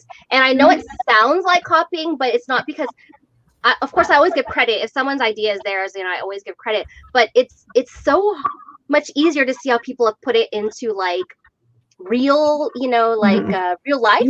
You can sort of reverse engineer it by looking at it in real life versus like a cartoon, for example. You can sort of see like, okay, well, what seam lines did this person use? And you're like, oh, okay, I'm looking for this kind of a pattern. I'm looking for a stretch fabric, a woven fabric, etc. Yes, because like when you like nowadays they're a lot better about it. Character designers are a lot better about kind of making things more realistic because they are in tune to cosplayers now. But of course, before that, like they would make some really crazy, like gravity defying stuff. And I was always amazed how other people kind of interpreted it. And I sometimes I take some people's ideas, or sometimes I like kind of like make my own ideas off of it. But that's usually where I start. And it's so cool going that way because I get so inspired even more. I'm like, oh my god, this looks amazing. And I'm just gonna share. You asked about my painting. Hey, Bonnie is right. So your husband's letting you know there's less shouting at the sewing machine these days. That's probably entirely true because I know that you were very upset with your Jasmine many, many times. Oh my gosh, yeah. So this. Sorry. No. Okay, so what I do is I also collect reference images. So as you can see, I've got it there on my iPad because I've done things. Sometimes I do get lazy and I do things without the reference, and I'm like, oh my god, this was totally not what it was. So collect your reference pictures. A lot of times, like a figurine helps too. Like there's a Momohime figurine. Well, that and really also helps. test because I think you probably didn't test this. You probably just went straight for painting, didn't you? So if you got a bunch of Hiroshima. If you today fabric, doing makeup test it first because testing paint, some fabric requires a sealant laid down first before you paint it. Others, it's fine. You can mix a medium. Others require specific fabric paints like leather. You need to get Angelus leather paint, something that's flexible, or the Plat effects that you can mix with a textile medium that makes it remain flexible. But yeah, when you're painting fabrics, you have to do so much testing just to make sure it will stay, it will seal, and it's machine washable, or you're going to have to learn how to get it dry cleaned. And I'm going to take a little step back. So when you're working with like picking your so you pick your character and now you need references. Watch the anime, check out the video game, look up art books, look up statues. Those are all really good. I tend to collect a gathering of pictures, but I'm artistic. And so for me, I have to draw that character. So one of my steps, one of the steps I do when I'm working on something is I draw it out to kind of get an idea of how many pieces I'm going to use, what kind of pieces I'm going to use, just a general idea, because that helps me also solidify what I need to get in my head.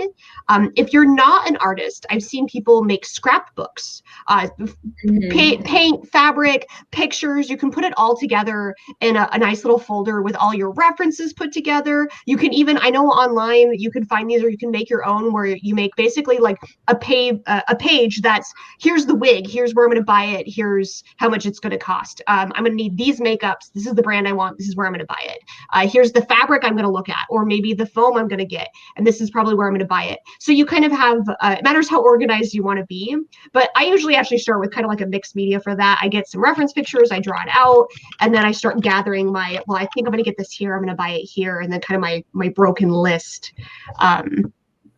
But so one of the things that like I do when planning something is I plan the closures before like anything else, before the fabric type or anything. Like, how are you going to get in and out?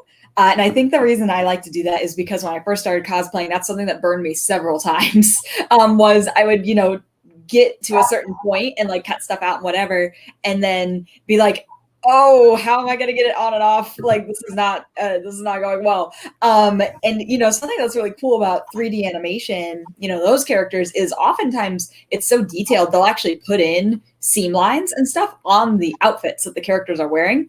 And something that's really frustrating about 3D animation is oftentimes those seam lines do not make any sense. And they usually do not include things like zippers or closures.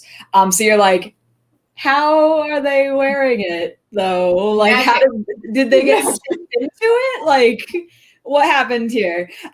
So while that's really cool, I especially was reading like the making of Frozen 2, how when they planned all the outfits, they had like fashion designers plan it like a couture gown for each of the girls, which is all great. But then in the final film, you still like don't see any closures or anything. And it's like, well, but like, dude, you guys ask these experts to help you, and you still didn't include it. There's like one set of closures that's visible near the end that it was like, yes, finally. But I do find that endlessly frustrating. You know, when you're gathering your reference images, it's like, well, I guess I'm just gonna put a zipper where I feel like it, because you can't. And sometimes it's what I've been having issues with for Kirishima is, because this is not by far the finished version, is there's actually a couple of separate images from the same character, it's from the third ending, but so you have the novel version, which is actually,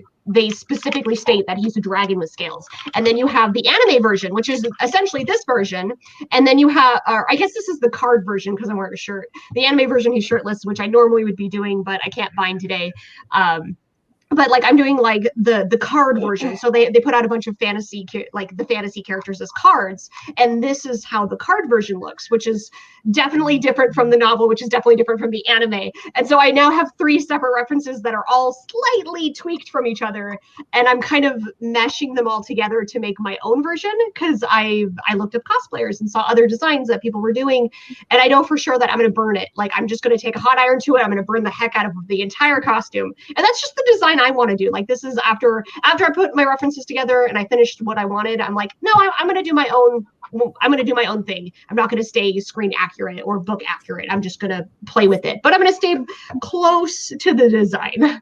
I've been moving away from screen accurate myself. When I first started cosplaying, I would do a ton of screen accurate. Like, it has to be screen accurate. And now I find that to be like, now that I'm a better seamstress, I'm like, I kind of want more of a challenge almost in like bringing the design aspect into it of like, okay, well, how would I do it? You know, not that there's a right or wrong way to do it either way. That's just something I've kind of almost moved away from screen accurate myself. So reference images are awesome, but you can also think of them as just kind of like suggestions rather than guidelines. Yeah. And I feel like it's don't stress out about it so much about being screen accurate, because a lot of the screen accurate stuff is impossible.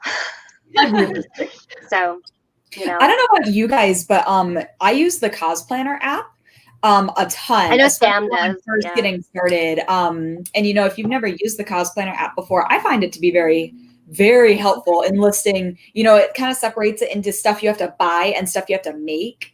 And you know, after you gather all your reference images, I just go through the character, and I usually do head to toe. Like, okay, I need a wig, and then down into make, I need to do wig styling. You know, et cetera, et cetera. So I have a ton of stuff on my CosPlanner app, just all of my projects. Something else I really like about CosPlanner too is it kind of, when you finish a project, it gives you a breakdown at the end. It took you this much time and it cost this much money. No, I don't want to know. Right? But I do enjoy like seeing how much time I spent on it. And you can save like progress pictures and stuff in the app too for each of the items. And just, I find it to be very, very handy using. The only reason why I know how many hours it takes me to do costumes is because of Cosplanner, because I actually document it there. If it wasn't for that, I wouldn't. Right? No, I agree. I would not keep track otherwise. Oh, yeah. I take a lot of pictures, but yeah, I don't want to know how much I spent. Of course, oops, my husband's watching. But of course I track it. I have a budget. But talking about reference images as well, like I said, like a long time ago, like the animators, character designers didn't even think of that. But nowadays, I mean, we're getting so intense. Like there's games and stuff that will include actual reference kits, like with colors. Like Mass Effect, I have the art book, and all the characters have turnarounds for all the different armor versions, and even just normal people wandering around the Citadel who weren't even main characters, they have turnarounds. Yeah. Oh my god. So this is from Overwatch, of course, and they have reference kits for every character. Ruby does too. Ruby has really good reference kits. Mm-hmm. Yeah, and you can even go into the game itself and go into the hero gallery and you can turn them 360 and look at their weapons. Like, I mean, they definitely are into it now. So it makes it a lot easier. Or you watch anime and pray that the animation, like in between scenes, isn't nearly that bad, and you try to pause it and take a picture of every like 360. I'm working on D-Lit from Lotus War, and there ain't nothing like that online. And so I've been watching the anime and like pausing it and taking screen caps of like her whole body costume. There's only 2 scenes where she doesn't have her cloak on in the entire anime. When I cosplayed as Honey from Fighting Vipers 2, which is a Japanese only game on the Sega Saturn, I had to play the game to study her costume. That was it. There was one picture in the instruction booklet. There was nothing online. I mean, barely.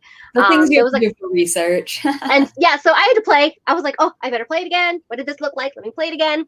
So like it's come a long way. But like definitely look up, Sam and I both do Instructables. Look up other cosplayers' tutorials for costumes, because sometimes they'll find the reference images for you. And they'll be like, this is what the back looks like. And it's like, yay, that is what the back looks like. Now, there is another fan artist out there that is very aware of cosplayers as well, as Hannah Alexander. If you join her Patreon, she actually provides, because her art is usually just front, and specifically for cosplayers, she provides back designs and has books on them as well. So that's another thing, is not only are big developers, noticing, fan artists are now noticing too, because everybody loves the fan art. So. Oh yeah, right. And like, don't ever be scared to reach out to an artist. Like if there's one particular design for Kirishima, I'm probably gonna end up falling into and it's this like Greek sun god version with these beautiful togas and this beautiful like sunset makeup. And I saw that and I fell immediately in love.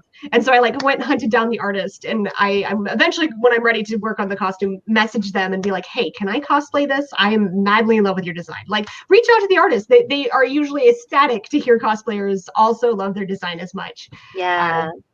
And they're usually totally willing to talk and give you like tips on what they were thinking when they put the costume together or the art sketch.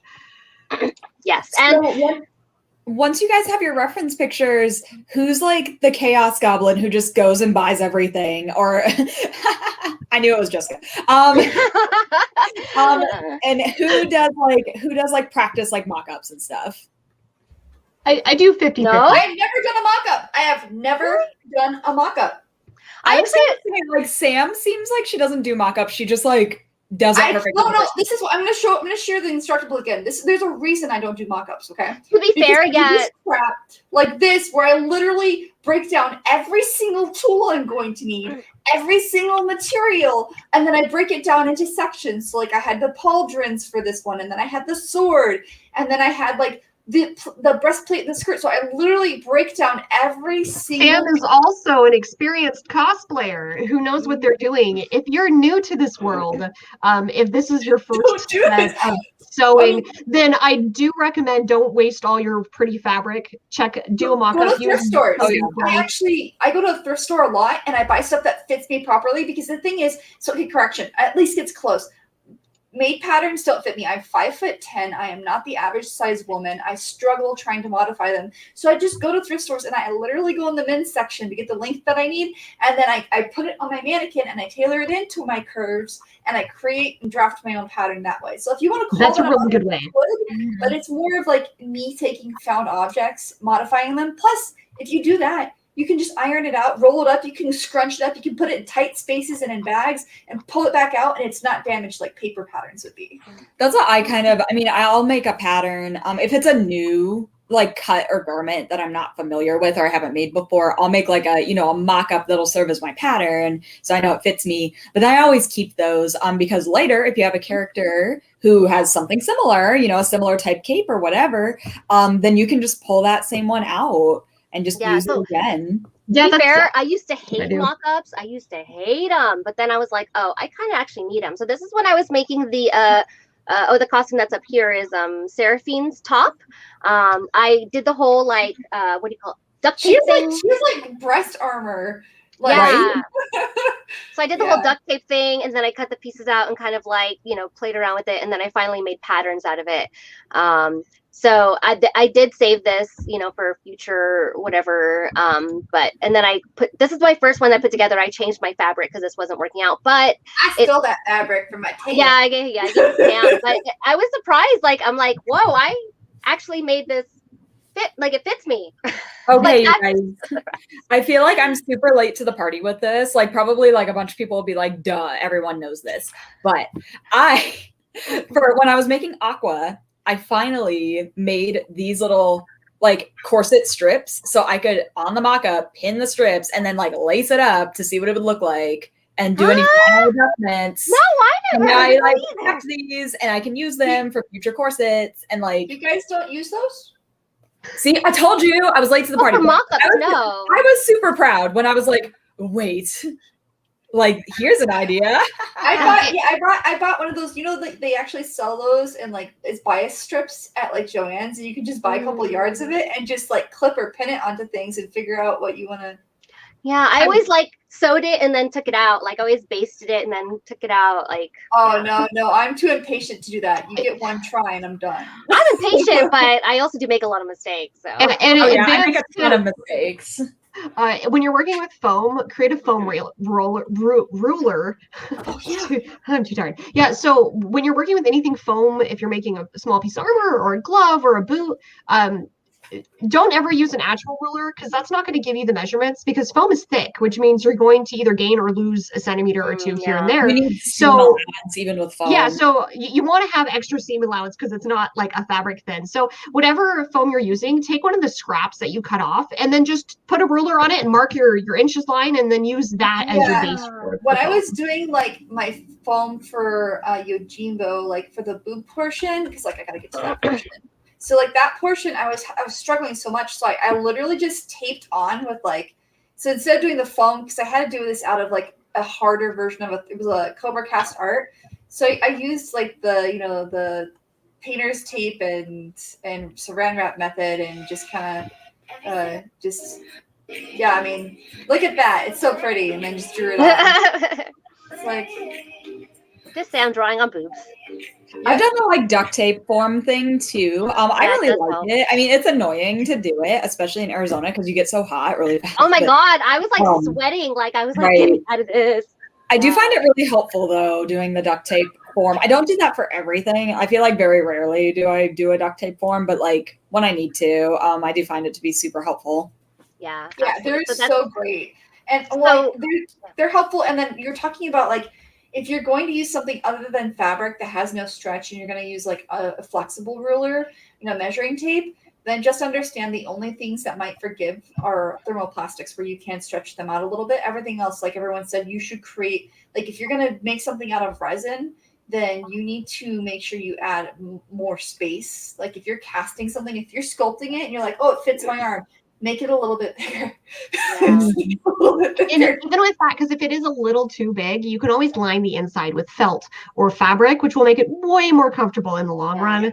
So I always make my things just a little bit big. So then for one, it can fit over the fabric, like if I'm making a gauntlet that's going to fit over a sleeve, or if I need to add some padding in there. Because one of the things that I had a hard time with my Arabian Nagisa, when I did like the neck piece and the arm pieces, the first draft, I didn't put any like filler or padding in it. It was so uncomfortable all day. And so once I finally put that felt padding in it, it was fine. I could wear it all day, no problem. Live Fighter even mentioned like resin has shrinkage, foam has shrinkage. That's why you always add more. Plus, I'm going to tell you in general, make your foam bigger and line it with something because your sweat eats at the foam. So if you want your foam to last longer than a year, you need to line it. Foam in general has like maybe a 2 to 3 year shelf life as long as you seal and take good care of it. But it does deteriorate over time. You know, it's not going to be forever a piece. But the better you take care of it, the more you line it, and the more you protect it from oils and sweat, you'll get it to last a lot longer. The reason why I'm sharing this is that like I made this one a lot bigger because this is all Worbla, and then I just stuck some foam on the inside so that it wouldn't be too snug. But this thing is huge, and I was worried. You know, you can see how much bigger I made it than my arm, and I just filled the rest of it. And you can see this is Worbla that melted because I left it outside. Remember we talked about that in our materials. Yeah, so in Arizona, in direct heat, like I've had no problems with Worbla, but I also, anytime I wear Worbla in a hot climate, I coat it in 3 coats of wood glue, non-watered down coats of wood glue to make sure this thing will not move. And then I also line the inside with something to ensure it keeps its form. That's really the only way you can get a thermoplastic, any thermoplastic. Even 3D printed objects have to be sealed really strong anytime the temperature exceeds 100 degrees. We got a couple of comments here. Light says resin castings, you have to do a little shrinkage too. And Ferret says for casting, you want to scale it up to about 10%. That's a good tip. And then one thing I want to talk about as well is when you're doing the cosplay process, one of the things that I like live by is do the hard thing first. Yes. So if I agree. If there's parts of the costume that you know how to do, like sewing, like my strong suit and Liz's is sewing, so I will put that off to later. I can sew so fast. But when I'm making like props, like when I did that Widowmaker stuff, you know, you start with the stuff that's hard first, because if you wait till the end, you're going to realize, oh my God, this takes 3 times longer than I thought it would. And then you're going to, of course, be in con crunch mode. That's so what it looks like with that drying, like keeping paint in mind, like if you have a painted project that needs to dry and it needs to do multiple coats, if you're sealing something, I typically start with those kinds of things. Unless you live in Arizona. Unless you live in Arizona, then it can dry before you put it on. So when I did Bahamut, like I had to make these horns and I'm like, what the heck? I don't know what I'm doing. Amber Bright Props graciously helped me. So you can see, like, she even gave me the Sintra. And I used the insulation foam, and when she told me use insulation foam, I'm like, huh? So then she, of course, walked me through it. It's like, no, you got to cut them into stacks and this and this. And then I used her belt sander. So obviously, like me doing it on my own wasted time, of course. So not that I'm saying it's not going to happen. It's going to happen. And then, of course, I went for help. So that was extra time that I hadn't allotted for. So that's why you always start with the new thing first. Because if it takes you longer to do stuff, then at least the stuff that you're experienced in, you can go faster and you won't need any help or stopping or anything like that. So if you're doing like a layered look, though, especially if it's a structured layered look, always build from the closest to your body out. Yeah. So like petticoat or hoop skirt, that needs to go first before you, or like a corset underneath, like that stuff has to happen before you do the outside stuff. As much fun as it is to cut into like your fashion fabric, because you buy it and you're like, oh my gosh, like it's so pretty. Know. I want to cut into it right away, but you got to do like your petticoats and stuff first. Otherwise that outside stuff, it's going to look great. Unless you get really, really lucky, then, you know, you put it on the petticoat after and you're like, oh no, like this isn't the right like silhouette. That's the thing with the sleeves for Foo. I made Foo completely out of spandex. And I don't know if you've ever tried to do puffy sleeves with spandex. These ones, I bought this, so I need to repair it. But like puffy sleeves and spandex they're not usually synonymous with one another. They're not compatible, no. But I made it happen. What I did is I actually took those Sailor Moon like little sleevelets, and then I put like shoulder pads from a men's jacket in there, and they look super poofy. Like you can have like sleeve, petticoats, so to speak. I did that with Sarah in Labyrinth as well. And like this is a process. Like I use clips instead of pens more often than not, just because this is me drafting on top of a mannequin with the fake boobs because I knew I was going to be wearing them. So like, and everybody kind of has like a starting place, because like I've seen my partner, she kind of does sometimes like from the bottom up, like she works on the shoes. Her last project, she had these really big shoes she was working on, and so like she was working on that piece. But like you can either go from like the top to the bottom or the bottom to the top. I tend to start with like my wig and like my upper pieces, especially now in the pandemic, because if you are into filming TikToks or like that kind of stuff, as long as you have like this much of the costume completed and full, you can actually start filming stuff and doing things. So I tend to kind of start with this look, like a lot of my hero characters. So before TikTok pandemic life, I would usually start at the bottom and work my way up. I would start with shoes, belts. I suck at pants, so that like I would start at the bottom half because that was where my weakness was, and then work my way up the costume. But now I've kind of flipped, and I do the wigs and like the things that I can just throw on and be that character, and then work on the body of the costume as I go. Like this isn't even the completed form of this costume. I'm very excited to add more to it now that I've worn it for the first time, because I'm like, okay, well now I know how the wings sit, I know how the jacket sits, I know where I need to cut it up now. So sometimes wearing a costume, like even just the pieces you have to start with, is really good, because then you can kind of feel how it sits and see what you want to do with it. But I've gotten lazy and I've become that TikTok cosplayer. I'm like, it just needs to be like this accurate. And that's a new phenomenon in cosplay. It's weird. Yeah, it's very different. Yeah. And also to mention, I'm wearing pants right now. No one can tell.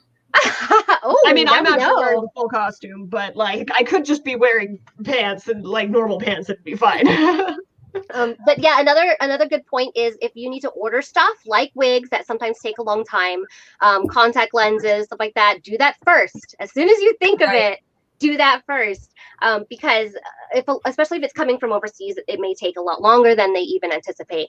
So like, you don't. Art of Wigs is having some real issues right now with their stock, and I'm sure other wig places are too. So that was something that a friend had mentioned. He needed a wig, and I was like, "You better order it now," because especially because he wanted specifically an Art of Wig, and I was like, I was just on their site and like tons of stuff are back ordered because they're having a tough time making it in the actual factories due to like, lasting pandemic stuff. Yeah. Well, there's also a lot of places and manufacturers that were shut down so long, and people don't realize fabric takes a while to manufacture, especially custom fabrics. So there's a shortage. Like I had ordered something, and I'm still waiting. It's been 4 months on just a bathing suit because bathing suit fabric is literally experiencing shortages. And I'm like, what? Well, and if you're planning on like commissioning like a prop or something, that definitely needs to be done near the beginning. Oh yeah, because commissions take a while. I was actually talking with Nova Rune, who was on earlier, about 3D printing something for me, and he kind of, when we started talking, he kind of apprehensively was like, when do you need it? And I was like, oh, I don't need it until like 2022. And he was like, oh, thank goodness. Like, because I'm sure like anyone who takes commissions, I'm sure you get tons of people who are like, so I need this in like a week. You can do that, right? Like shipping is going to take a week. What are you talking about? Well, and he does 3D printing, which like that mask I showed you guys earlier has like a jaw and mandibles, and it took him almost 100 hours just to print. And it's just, that's how long the printer takes, because it's a flexible TPU. It prints a lot longer because of the heat level it has to get to print. I would say, just as a general rule of thumb, commissions expect them to take a while, because, the commissioner, even if that's their main job, which not all of them it is, they're not doing it 24/7. They do their time, they do work days, and then they also have a life. Right, and you also get put on their list. They might be working on a different commission or somebody who's already that paid first. And so you have to remember, if you're working with a commissioner, this is somebody who does this either as a hobby or for life, and you might be third or fourth in the queue. This might be something you want to ask the commission about. It's like, hey, where am I in your queue? Because for me, that was a hard time, because when I was being a commissioner, I would pick up 2 or 3 commissions simultaneously. And like sometimes I would work on some of the other pieces, like if it was painting, and it would take me time. But 99% of the time I would work on one costume. Once that was done, I would be able to start on the second one. Yeah. And so it takes time. I sold patches on Etsy for a while. And not even like props or anything, but I would get people who around like Halloween would be like, can you ship this overnight? It's like the day before Halloween. And I'm like, no, because like I haven't even made it yet. Like, no, I'm not gonna like drop everything and make it right. And I think that's part of the problem with cosplay going mainstream though, is a lot of these people that assume if you're a maker on Etsy or in a Facebook marketplace that, oh, well, you're a maker, so you must have access to like industrial level manufacturing capabilities. No, I think fast fashion has like a lot to do with that expectation. Where people are like, oh, well, I can just go to Walmart and get this. I'm like, well, then go to Walmart and get it. Then, like, why are you bothering me? Yeah, Point being that if you're gonna commission, it needs to be done early in the process. Especially like, okay, so it might only take like a couple hours or whatever, a couple weeks to make something, but they've got to put other people ahead of you. And if you need it, you can pay more to have it, because obviously their time is money, so you can pay more if you want it earlier, but otherwise you're probably going to get stuck in the queue. So if you're going to do that, especially also if you're going to buy your cosplay. So, we would talk about making your cosplay, but if you're going to buy it too, a lot of these companies are overseas as well. If you're in North America, like we are. So you're definitely going to want to put in your order early. And even, I would say even earlier than you need it, because if it needs alterations, then you're going to need to take time to do that as well. Because you don't want it to show up and then a couple days you've got your event and you're like, oh my God, it doesn't fit or whatever. So anything that you're going to purchase, really, you need to do it like in advance. And that's the same with like wig work. If you're getting a commission done for a prop or a wig, like know that a lot of wig makers, like people who work on wigs, have to order that wig. That wig has to ship to them. Then they start on the wig and then they ship it to you.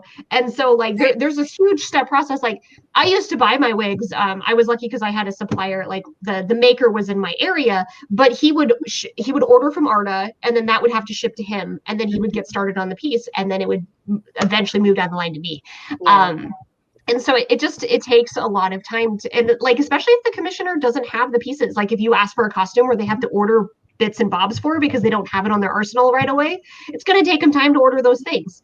If you plan ahead and plan early, you will be so much happier. Which isn't to discourage people from buying. Like, go buy your cosplay. If you're not into the crafting part of it, that's totally great. That's fine. Like, you're giving us money. There are places that sell like more inexpensive versions, like Meat Costumes, Amazon. You can get some pretty good quality cosplay off of there. Just understand that it might not be perfect. You may have to take it to a tailor or seamstress to do some editing, because they're just going to go off of whatever base size exists. Tailoring, whatever. Editing. I call it editing because I really have had to like remove. Like I've had to take costumes completely apart before and then put them back together to get them. There's nothing wrong with ordering your whole costume or parts of your costume at all, and then just altering it or adding to it. That's totally fine. Yeah, I ordered this on AliExpress, and the sleeves were super, super long. They like went over my hands. I'm like, who is this? So I actually, so I altered that, and then my Yuri Hanjo costume as well was weird. Of course, it's like I got it cheap, so but I know how to alter things, so I was able to alter it to fit me. So just keep that in mind too. Like nothing wrong with ordering. Again, like I bought this because I don't want to make it. But or even thrift store shopping. Like this vest was a thrift store vest because I have patterns. I could make my own vest, but I'm just like, I don't really want it. It's not a competition piece, so I don't really want to spend all my energy and time building it. This also was just the luckiest. I thought I'd have to order fabric online that was this pattern, but I found a scarf at the thrift store and was just like, praise the cosplay lords. We are just, this is it. The costume's done. So just hit the thrift store up every once in a while. Look for, I usually have a list of characters that I'm interested in building, and then I hit the thrift store and see if I can find fabrics or sheets or something that is something I can use for that costume. And then it's cheaper.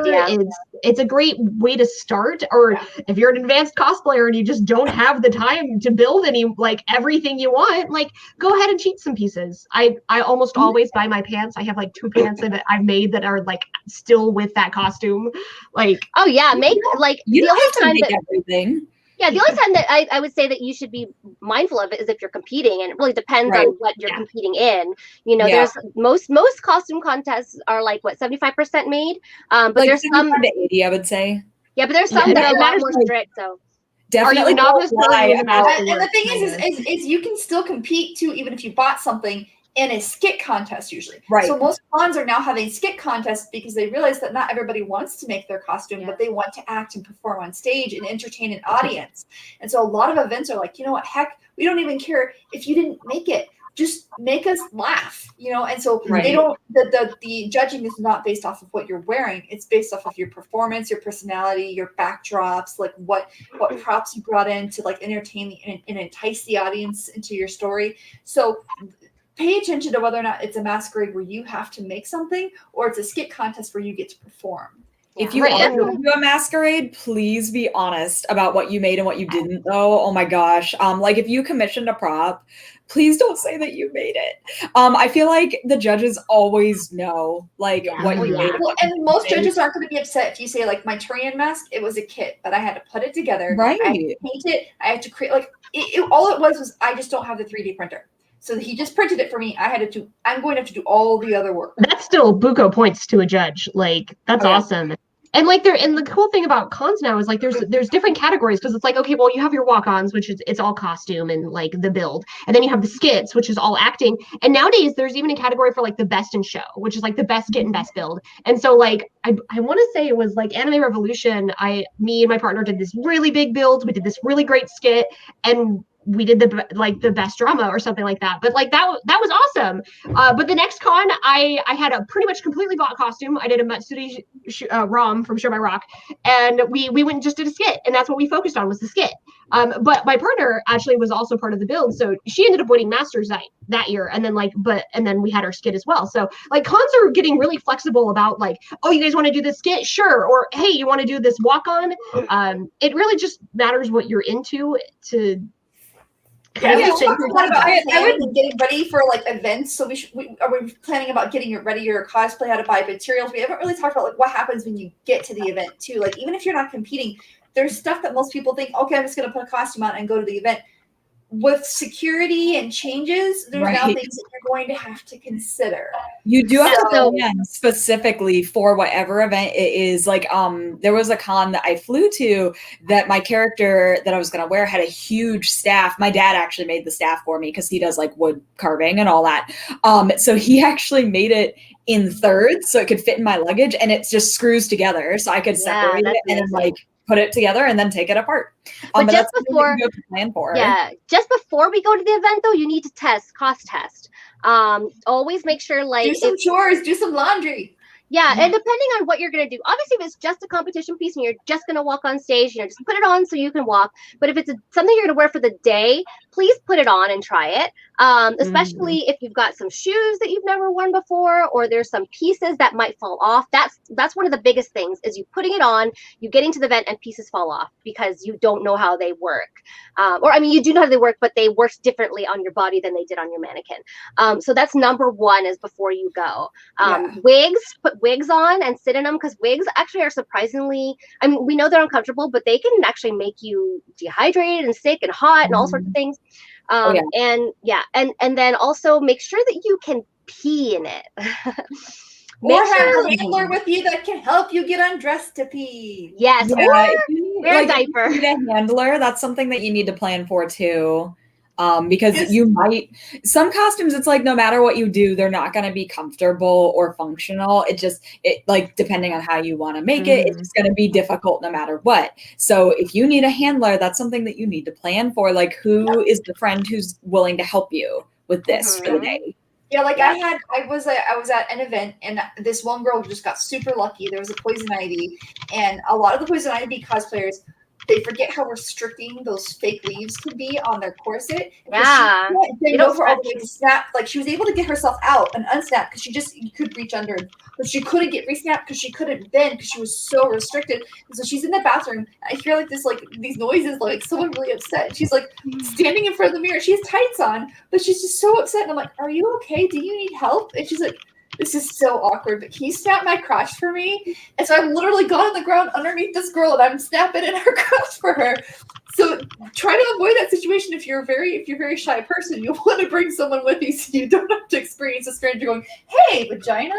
You know, like Oh yeah. There was one costume I had that I could not like. I made this garter with like some metal rings and stuff, and I could not snap it myself. So I had to make sure that I had someone that trusted me or that I trusted to snap it to get under my skirt. Snap it in. And this is the same with makeup or props. Try to carry a prop for an hour. See how you feel. Oh yeah. Because that's a big thing is you don't realize how heavy or how big those props are. Or even makeup, latex, body paint. Like you don't know how these things are going to react. You don't know, like especially if you're like you don't know if you're allergic to something. Like paint a little bit on your skin, leave it for an hour or two. See how you feel about that. Please Same with like yeah. my binding, like. I've been through like a million different binders, and I usually wear a binder pre-con a couple of different times to test out that binder and see how I feel in it. Especially when I went through a lot of different open chest bindings, testing out different things, and I started off testing them at conventions, and it was always painful. It was always not healthy. I actually have hurt myself multiple times. I've talked about it on other streams, but like when you're dealing with stuff like that is health, like putting in a contact, wearing a contact for the first time, dealing with binding, especially what open chest binding actually deals with like trans tape or some forms of medical tape to hold everything in place. Do you know if your body can handle that? Are you allergic to it? Is it going to leave you a welt if you wear it for an hour? These are kinds of things that you need to think pre-con, that learn from the people who've gone through this and did it at con and want to make sure you are saved from this. My binding now just is fabric, or I have one of those like silicone squishy bras that is supposed to like just bring, like they're essentially like extra cups that like bring your breasts together. I just reversed it into a corset, and like that's how my binding is now, and it's super comfortable. It's safe for my skin, so like I just have it laced, but it's just like this. And it holds in place really well, and it's super comfortable. And like after years and years and years of mistakes and different types of tapes and stuff, this is what I found worked for me. And I was gonna wear it today, but that didn't happen. Like the opposite, like I'm not a busty person, but I keep choosing super busty characters, so that's why I wear that silicone. It's a drag queen bust T-shirt out of silicone, and I powder it. But I had to learn, like I've never had that much weight on my chest, and so the first time I wore it, my back the next day was so much pain, and I was like, "Why is it hurting?" Oh yeah. I'm such a dumbass too, you guys, because like these garments do take a toll on you. I feel like the last photo shoot that I did, I was wearing a super tight corset, and the next day, like my my torso hurt and my back hurt, and I was like, why does my back hurt? Totally. Like be aware of that. And I'm gonna go back to a couple comments here. Light says these are great tips. Thank you so much for tuning into, and I hope that these help you.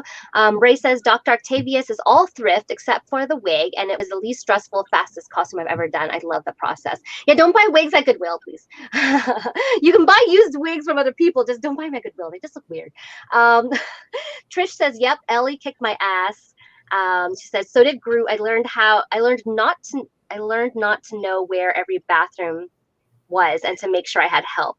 These are things I had not thought of when I was building them. And a lot of first-time cosplayers don't. It's a very common thing. Don't feel bad. Like, oh my God, how come I can? No, it's very common. And Lice says, only at a con bathroom. Can you snap my crotch? We're going to start doing new memes now. Right? Yeah.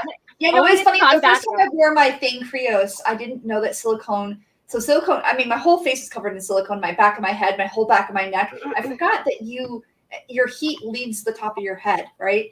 And it was August. It was 109 degrees outside. And so I was fine the whole day. I was drinking a lot of water, and the lenses I had were fogging up. So the next time I opted out for mesh lenses, and that worked fine. But what I didn't consider was, even though I personally felt fine because I live in a desert, I'm used to drinking lots of water, and I made my costume where I could go to the bathroom, so I had no problems. When I took it off, the first time I took it off, I was in my friend's car. And we didn't expect an entire water bottle's worth of water to come out of the silicone headpiece with me. And so I got water all over my costume, all over her car, and it wasn't water, it was sweat. So it was like someone had stored a water bottle on the top of my head, and when we released it, it was just like, we were laughing so hard. She thankfully had napkins, but like first time prosthetics too, you could take them off and all of a sudden be like, And it's hard with prosthetics, right? Because you're thinking, oh my God, I'm going to do this once, I'm going to do it right.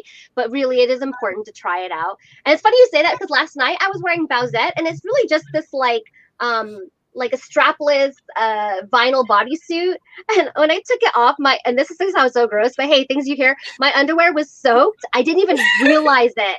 Like I was so sweaty. That's I the was thing like, too. Like think about replacement socks, replacement undergarments. If you're going to be Oh in yeah, either definitely. really cold, really wet, or really hot, bring replacement undergarments because your body's going to need to keep dry. So keep replacing them. Yeah, and I'm keep not things even clean. Yeah, that's super important. Always bringing other stuff, especially with binders too, because like this area gets really, really sweaty. And like health first, guys, because I had totally planned on wearing an open binding. I was so excited about it because that's the more accurate costume. But I had a very minor surgery and I have open wounds on my chest. So I'm like opting into the censored card version of this character. That's another thing, guys. Yeah, is but that's what you got to do. Like if you are not up for it, if you have an injury, if you are dehydrated, like just opt into either not wearing the costume or wearing a modified version of that costume. Right. I think even experienced cosplayers have trouble with these things. Like I know that I get really caught up in what I think the end product is going to look like or what I want it to look like. And then, as you approach the end, you're like, I didn't think about this. I didn't think about how I was going to transport it. I didn't think about I have to carry this heavy prop plus my other stuff all day at the con because the hotel, is this far away and you can't, easily get back there to drop your prop off or whatever. So I think, don't feel bad if this is something that happens. It happens to even experienced cosplayers.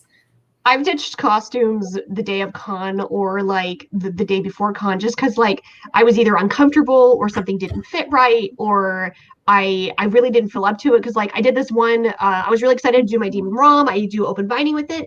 I messed up. I did a really bad binding for one day because like we wore it all day Friday and then Saturday was the skip. So I knew I was going to wear it for 2 days. And I usually am very careful about my binding. I only wear it for a couple of hours. I'm very health conscious about that. But I decided to be okay. And I drank a lot of water. I thought I did great. After that first night, I got back to the room and I took the binding off. I'd messed up my chest pretty bad. I had some welts. It was very uncomfortable. I actually had to have my roommates and my partner help me take the tape off because I use like a trans tape. But it just didn't sit right. And halfway through the day, it had rolled and I didn't even notice it because I was just wearing it all day. And I was like, no, I'm fine. I want to do the photo shoot. Let's get through this because we had to practice at like 10 a.m. and then we had the photo shoot at like 2 p.m. So like there was this large gap of time.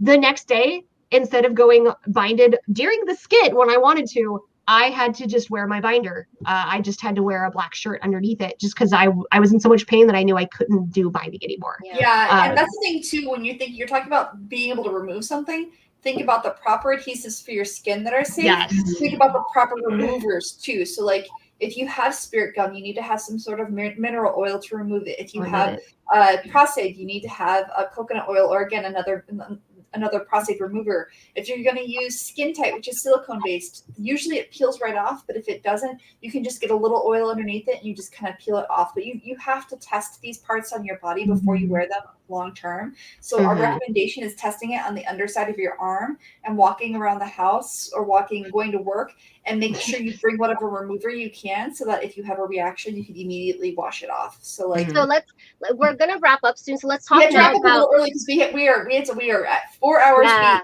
We will get cut off. So just one more quick thing is like, what should we prepare to bring now that will help aid us in the cosplay to our events? So a backpack or someone who's willing to carry a backpack for you with water, like a first aid kit. Please bring ibuprofen, you guys. I usually go too hard on the Saturday of cons, and then Sunday, it's almost like you have like a cosplay hangover. Like all kind of coffee lever is good. Also bring like protein bars or protein shakes, something that's going to stay well because sometimes it's hard to eat when you're in a costume. Bring a snack, any kind of snack in there. Snack.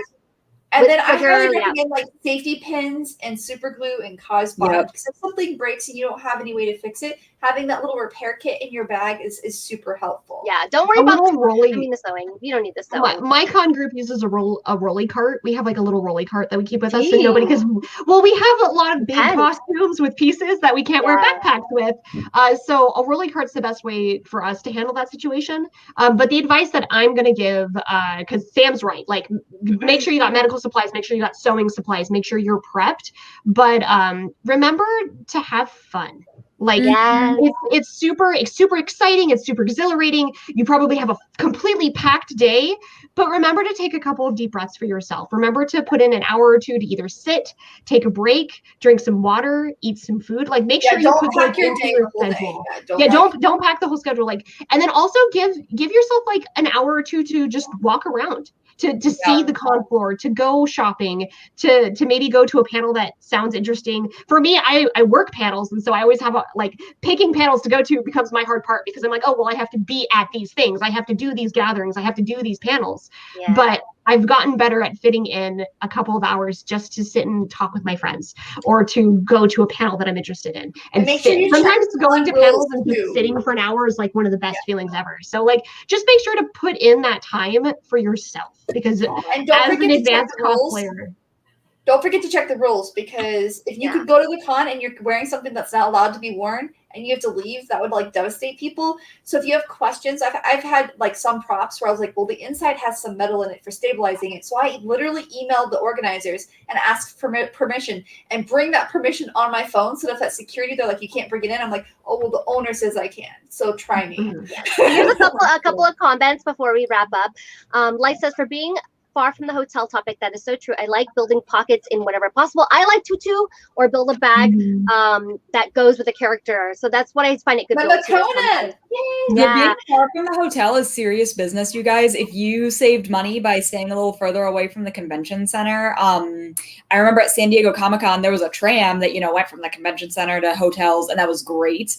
But waiting for the tram was at least an hour. And then with traffic around the convention center, that was like another hour. So it's like, if you forget something, you're talking 2 hours, like 4 hours probably there and back. You know, that's the whole day. That's why I liked Emerald City because they actually have like a bag check area. So you can bring some extra stuff and then bag check it if you don't intend to carry it around all day long. And Ray says, I'd love it there was a What's My Con Bag episode. So I like that idea. So that's going to go on our to-do list. And we are coming really close. It's going to cut us off automatically, guys. So we're so sorry to have to cut this a little early. Yeah, why don't we just say where everybody can reach us? And if you have any questions, you can message CosTalk Live. Yes. Who wants to go? I'll just go first since I was talking. I'm Sam from ThermoCosplay, and if you just go to thermocosplay.com, I have everything there, and that's where you can reach me. I'm Keychain Cosplay. I'm Keychain_cosplay on Instagram and just Keychain Cosplay, that's KII, on Facebook. But I'm Tiny Rain Cloud on the TikToks. Tiny period Rain Cloud, I believe is that spelling. I'm not fancy with internet or social media, so just look me up. But thank you so much for being here, especially anybody who is here for more than 1 hour at a time. Yeah. I'm Liz from Ambrose Cosplay. You can find me at Ambrose_cosplay on Instagram, Instructables, and Facebook. Yeah. And Original Glaze too. What's that? And Original Glaze as well now. Oh yeah. I still haven't gotten it. Email them. And I am jinxcosplay.com, and on social medias I am the Jinx Cosplay. And we did share it earlier, but we're going to share it again, is our CosTalk Live links. We do stream on 3 platforms. Of course, we focus on Twitch today for the AnimeNEXT Almost Home convention, but we have been streaming as well to YouTube and Facebook this whole time. So you can catch us on whichever your favorite platform is. Add us on Instagram. We share a lot of our own Instagrams on there, so you can see kind of the work that we do. We love to hear from you guys. So you can always message us on any platform with suggestions. Like Ray just mentioned, I love this idea. We'll definitely do like a con planning, like what's in your bag episode. And if you want to see somebody or guests, as you saw, we had a couple of guests on our show today, and we do like to have different guests and new people and, find out what other cosplayers like to do. And our CosTalk-live.com has a guest suggestion page. Oh, why did I not put the website on there? Whoops. Everything but the website. But yeah, we do a website too. And when events start coming up, we'd love to, start hitting up events as well. So definitely reach out if you've got some ideas or questions that you thought of. We do have a Discord too. Oh my God, I know how to put the Discord in. So join our Discord. We're trying to get a little more active on it. There you go. So you can join our And Discord. we are West server. Coast, but we do stream. So we're West Coast based. So right now it's only not even 1 o'clock for us yet. But we are usually pretty available, so I wouldn't be too worried about it. Yeah. So I think we're gonna. I don't know. Is it gonna? We're just gonna let it cut it off. Let's see. I'll end it at 12. 3:59. 3:59. Yeah. 12:59 my time. So we're so excited to be a part of this, and Thank if you, there are other AnimeNEXT. Thank you. if there's other events, AnimeNEXT. if there's some events you guys want us at, we'd love to be there. I know AnimeNEXT is a big East Coast con, and I want to see more of these, everywhere, which makes it cool because I think we're like the only West Coast group streaming. I think I haven't looked through everybody, but if you didn't see, there was, and this is the last day, but there are a bunch of I think there's like 34 featured stream channels. So we were one of them, and we were super excited. So thank you to AnimeNEXT for giving us the opportunity. Yeah, thanks for everybody watching, and especially if you really like our stuff and it was your first time watching us, please follow us. We stream every Sunday at 12 p.m. Pacific, which is 4 p.m. Eastern, right? Yeah. 3 p.m. 3 p.m. 3 p.m. 3 p.m. I think it's 3 hours. Okay. Yes, very good. I have family in New York, so it's 3 p.m. Yeah. So definitely, we're super excited for events to come back too. I went to a little event last night, and I saw so many people I knew, and it was a lot of fun. I'm vaccinated. I felt comfortable going out. And yeah, let's tell us what's going on in the world, yo. So thank you all again for joining us. I hope you have an absolute wonderful Sunday, or the rest of your Sunday. I guess it's like almost dinner time for most of the people on the East Coast. I haven't eaten anything today, so I probably should do that at some point. Me too. Jeez, what the heck, guys? Go eat. I only eat like once a day, anyways. All right, guys. Thank you so much for tuning in. For joining us all these hours. Have a great day. Bye.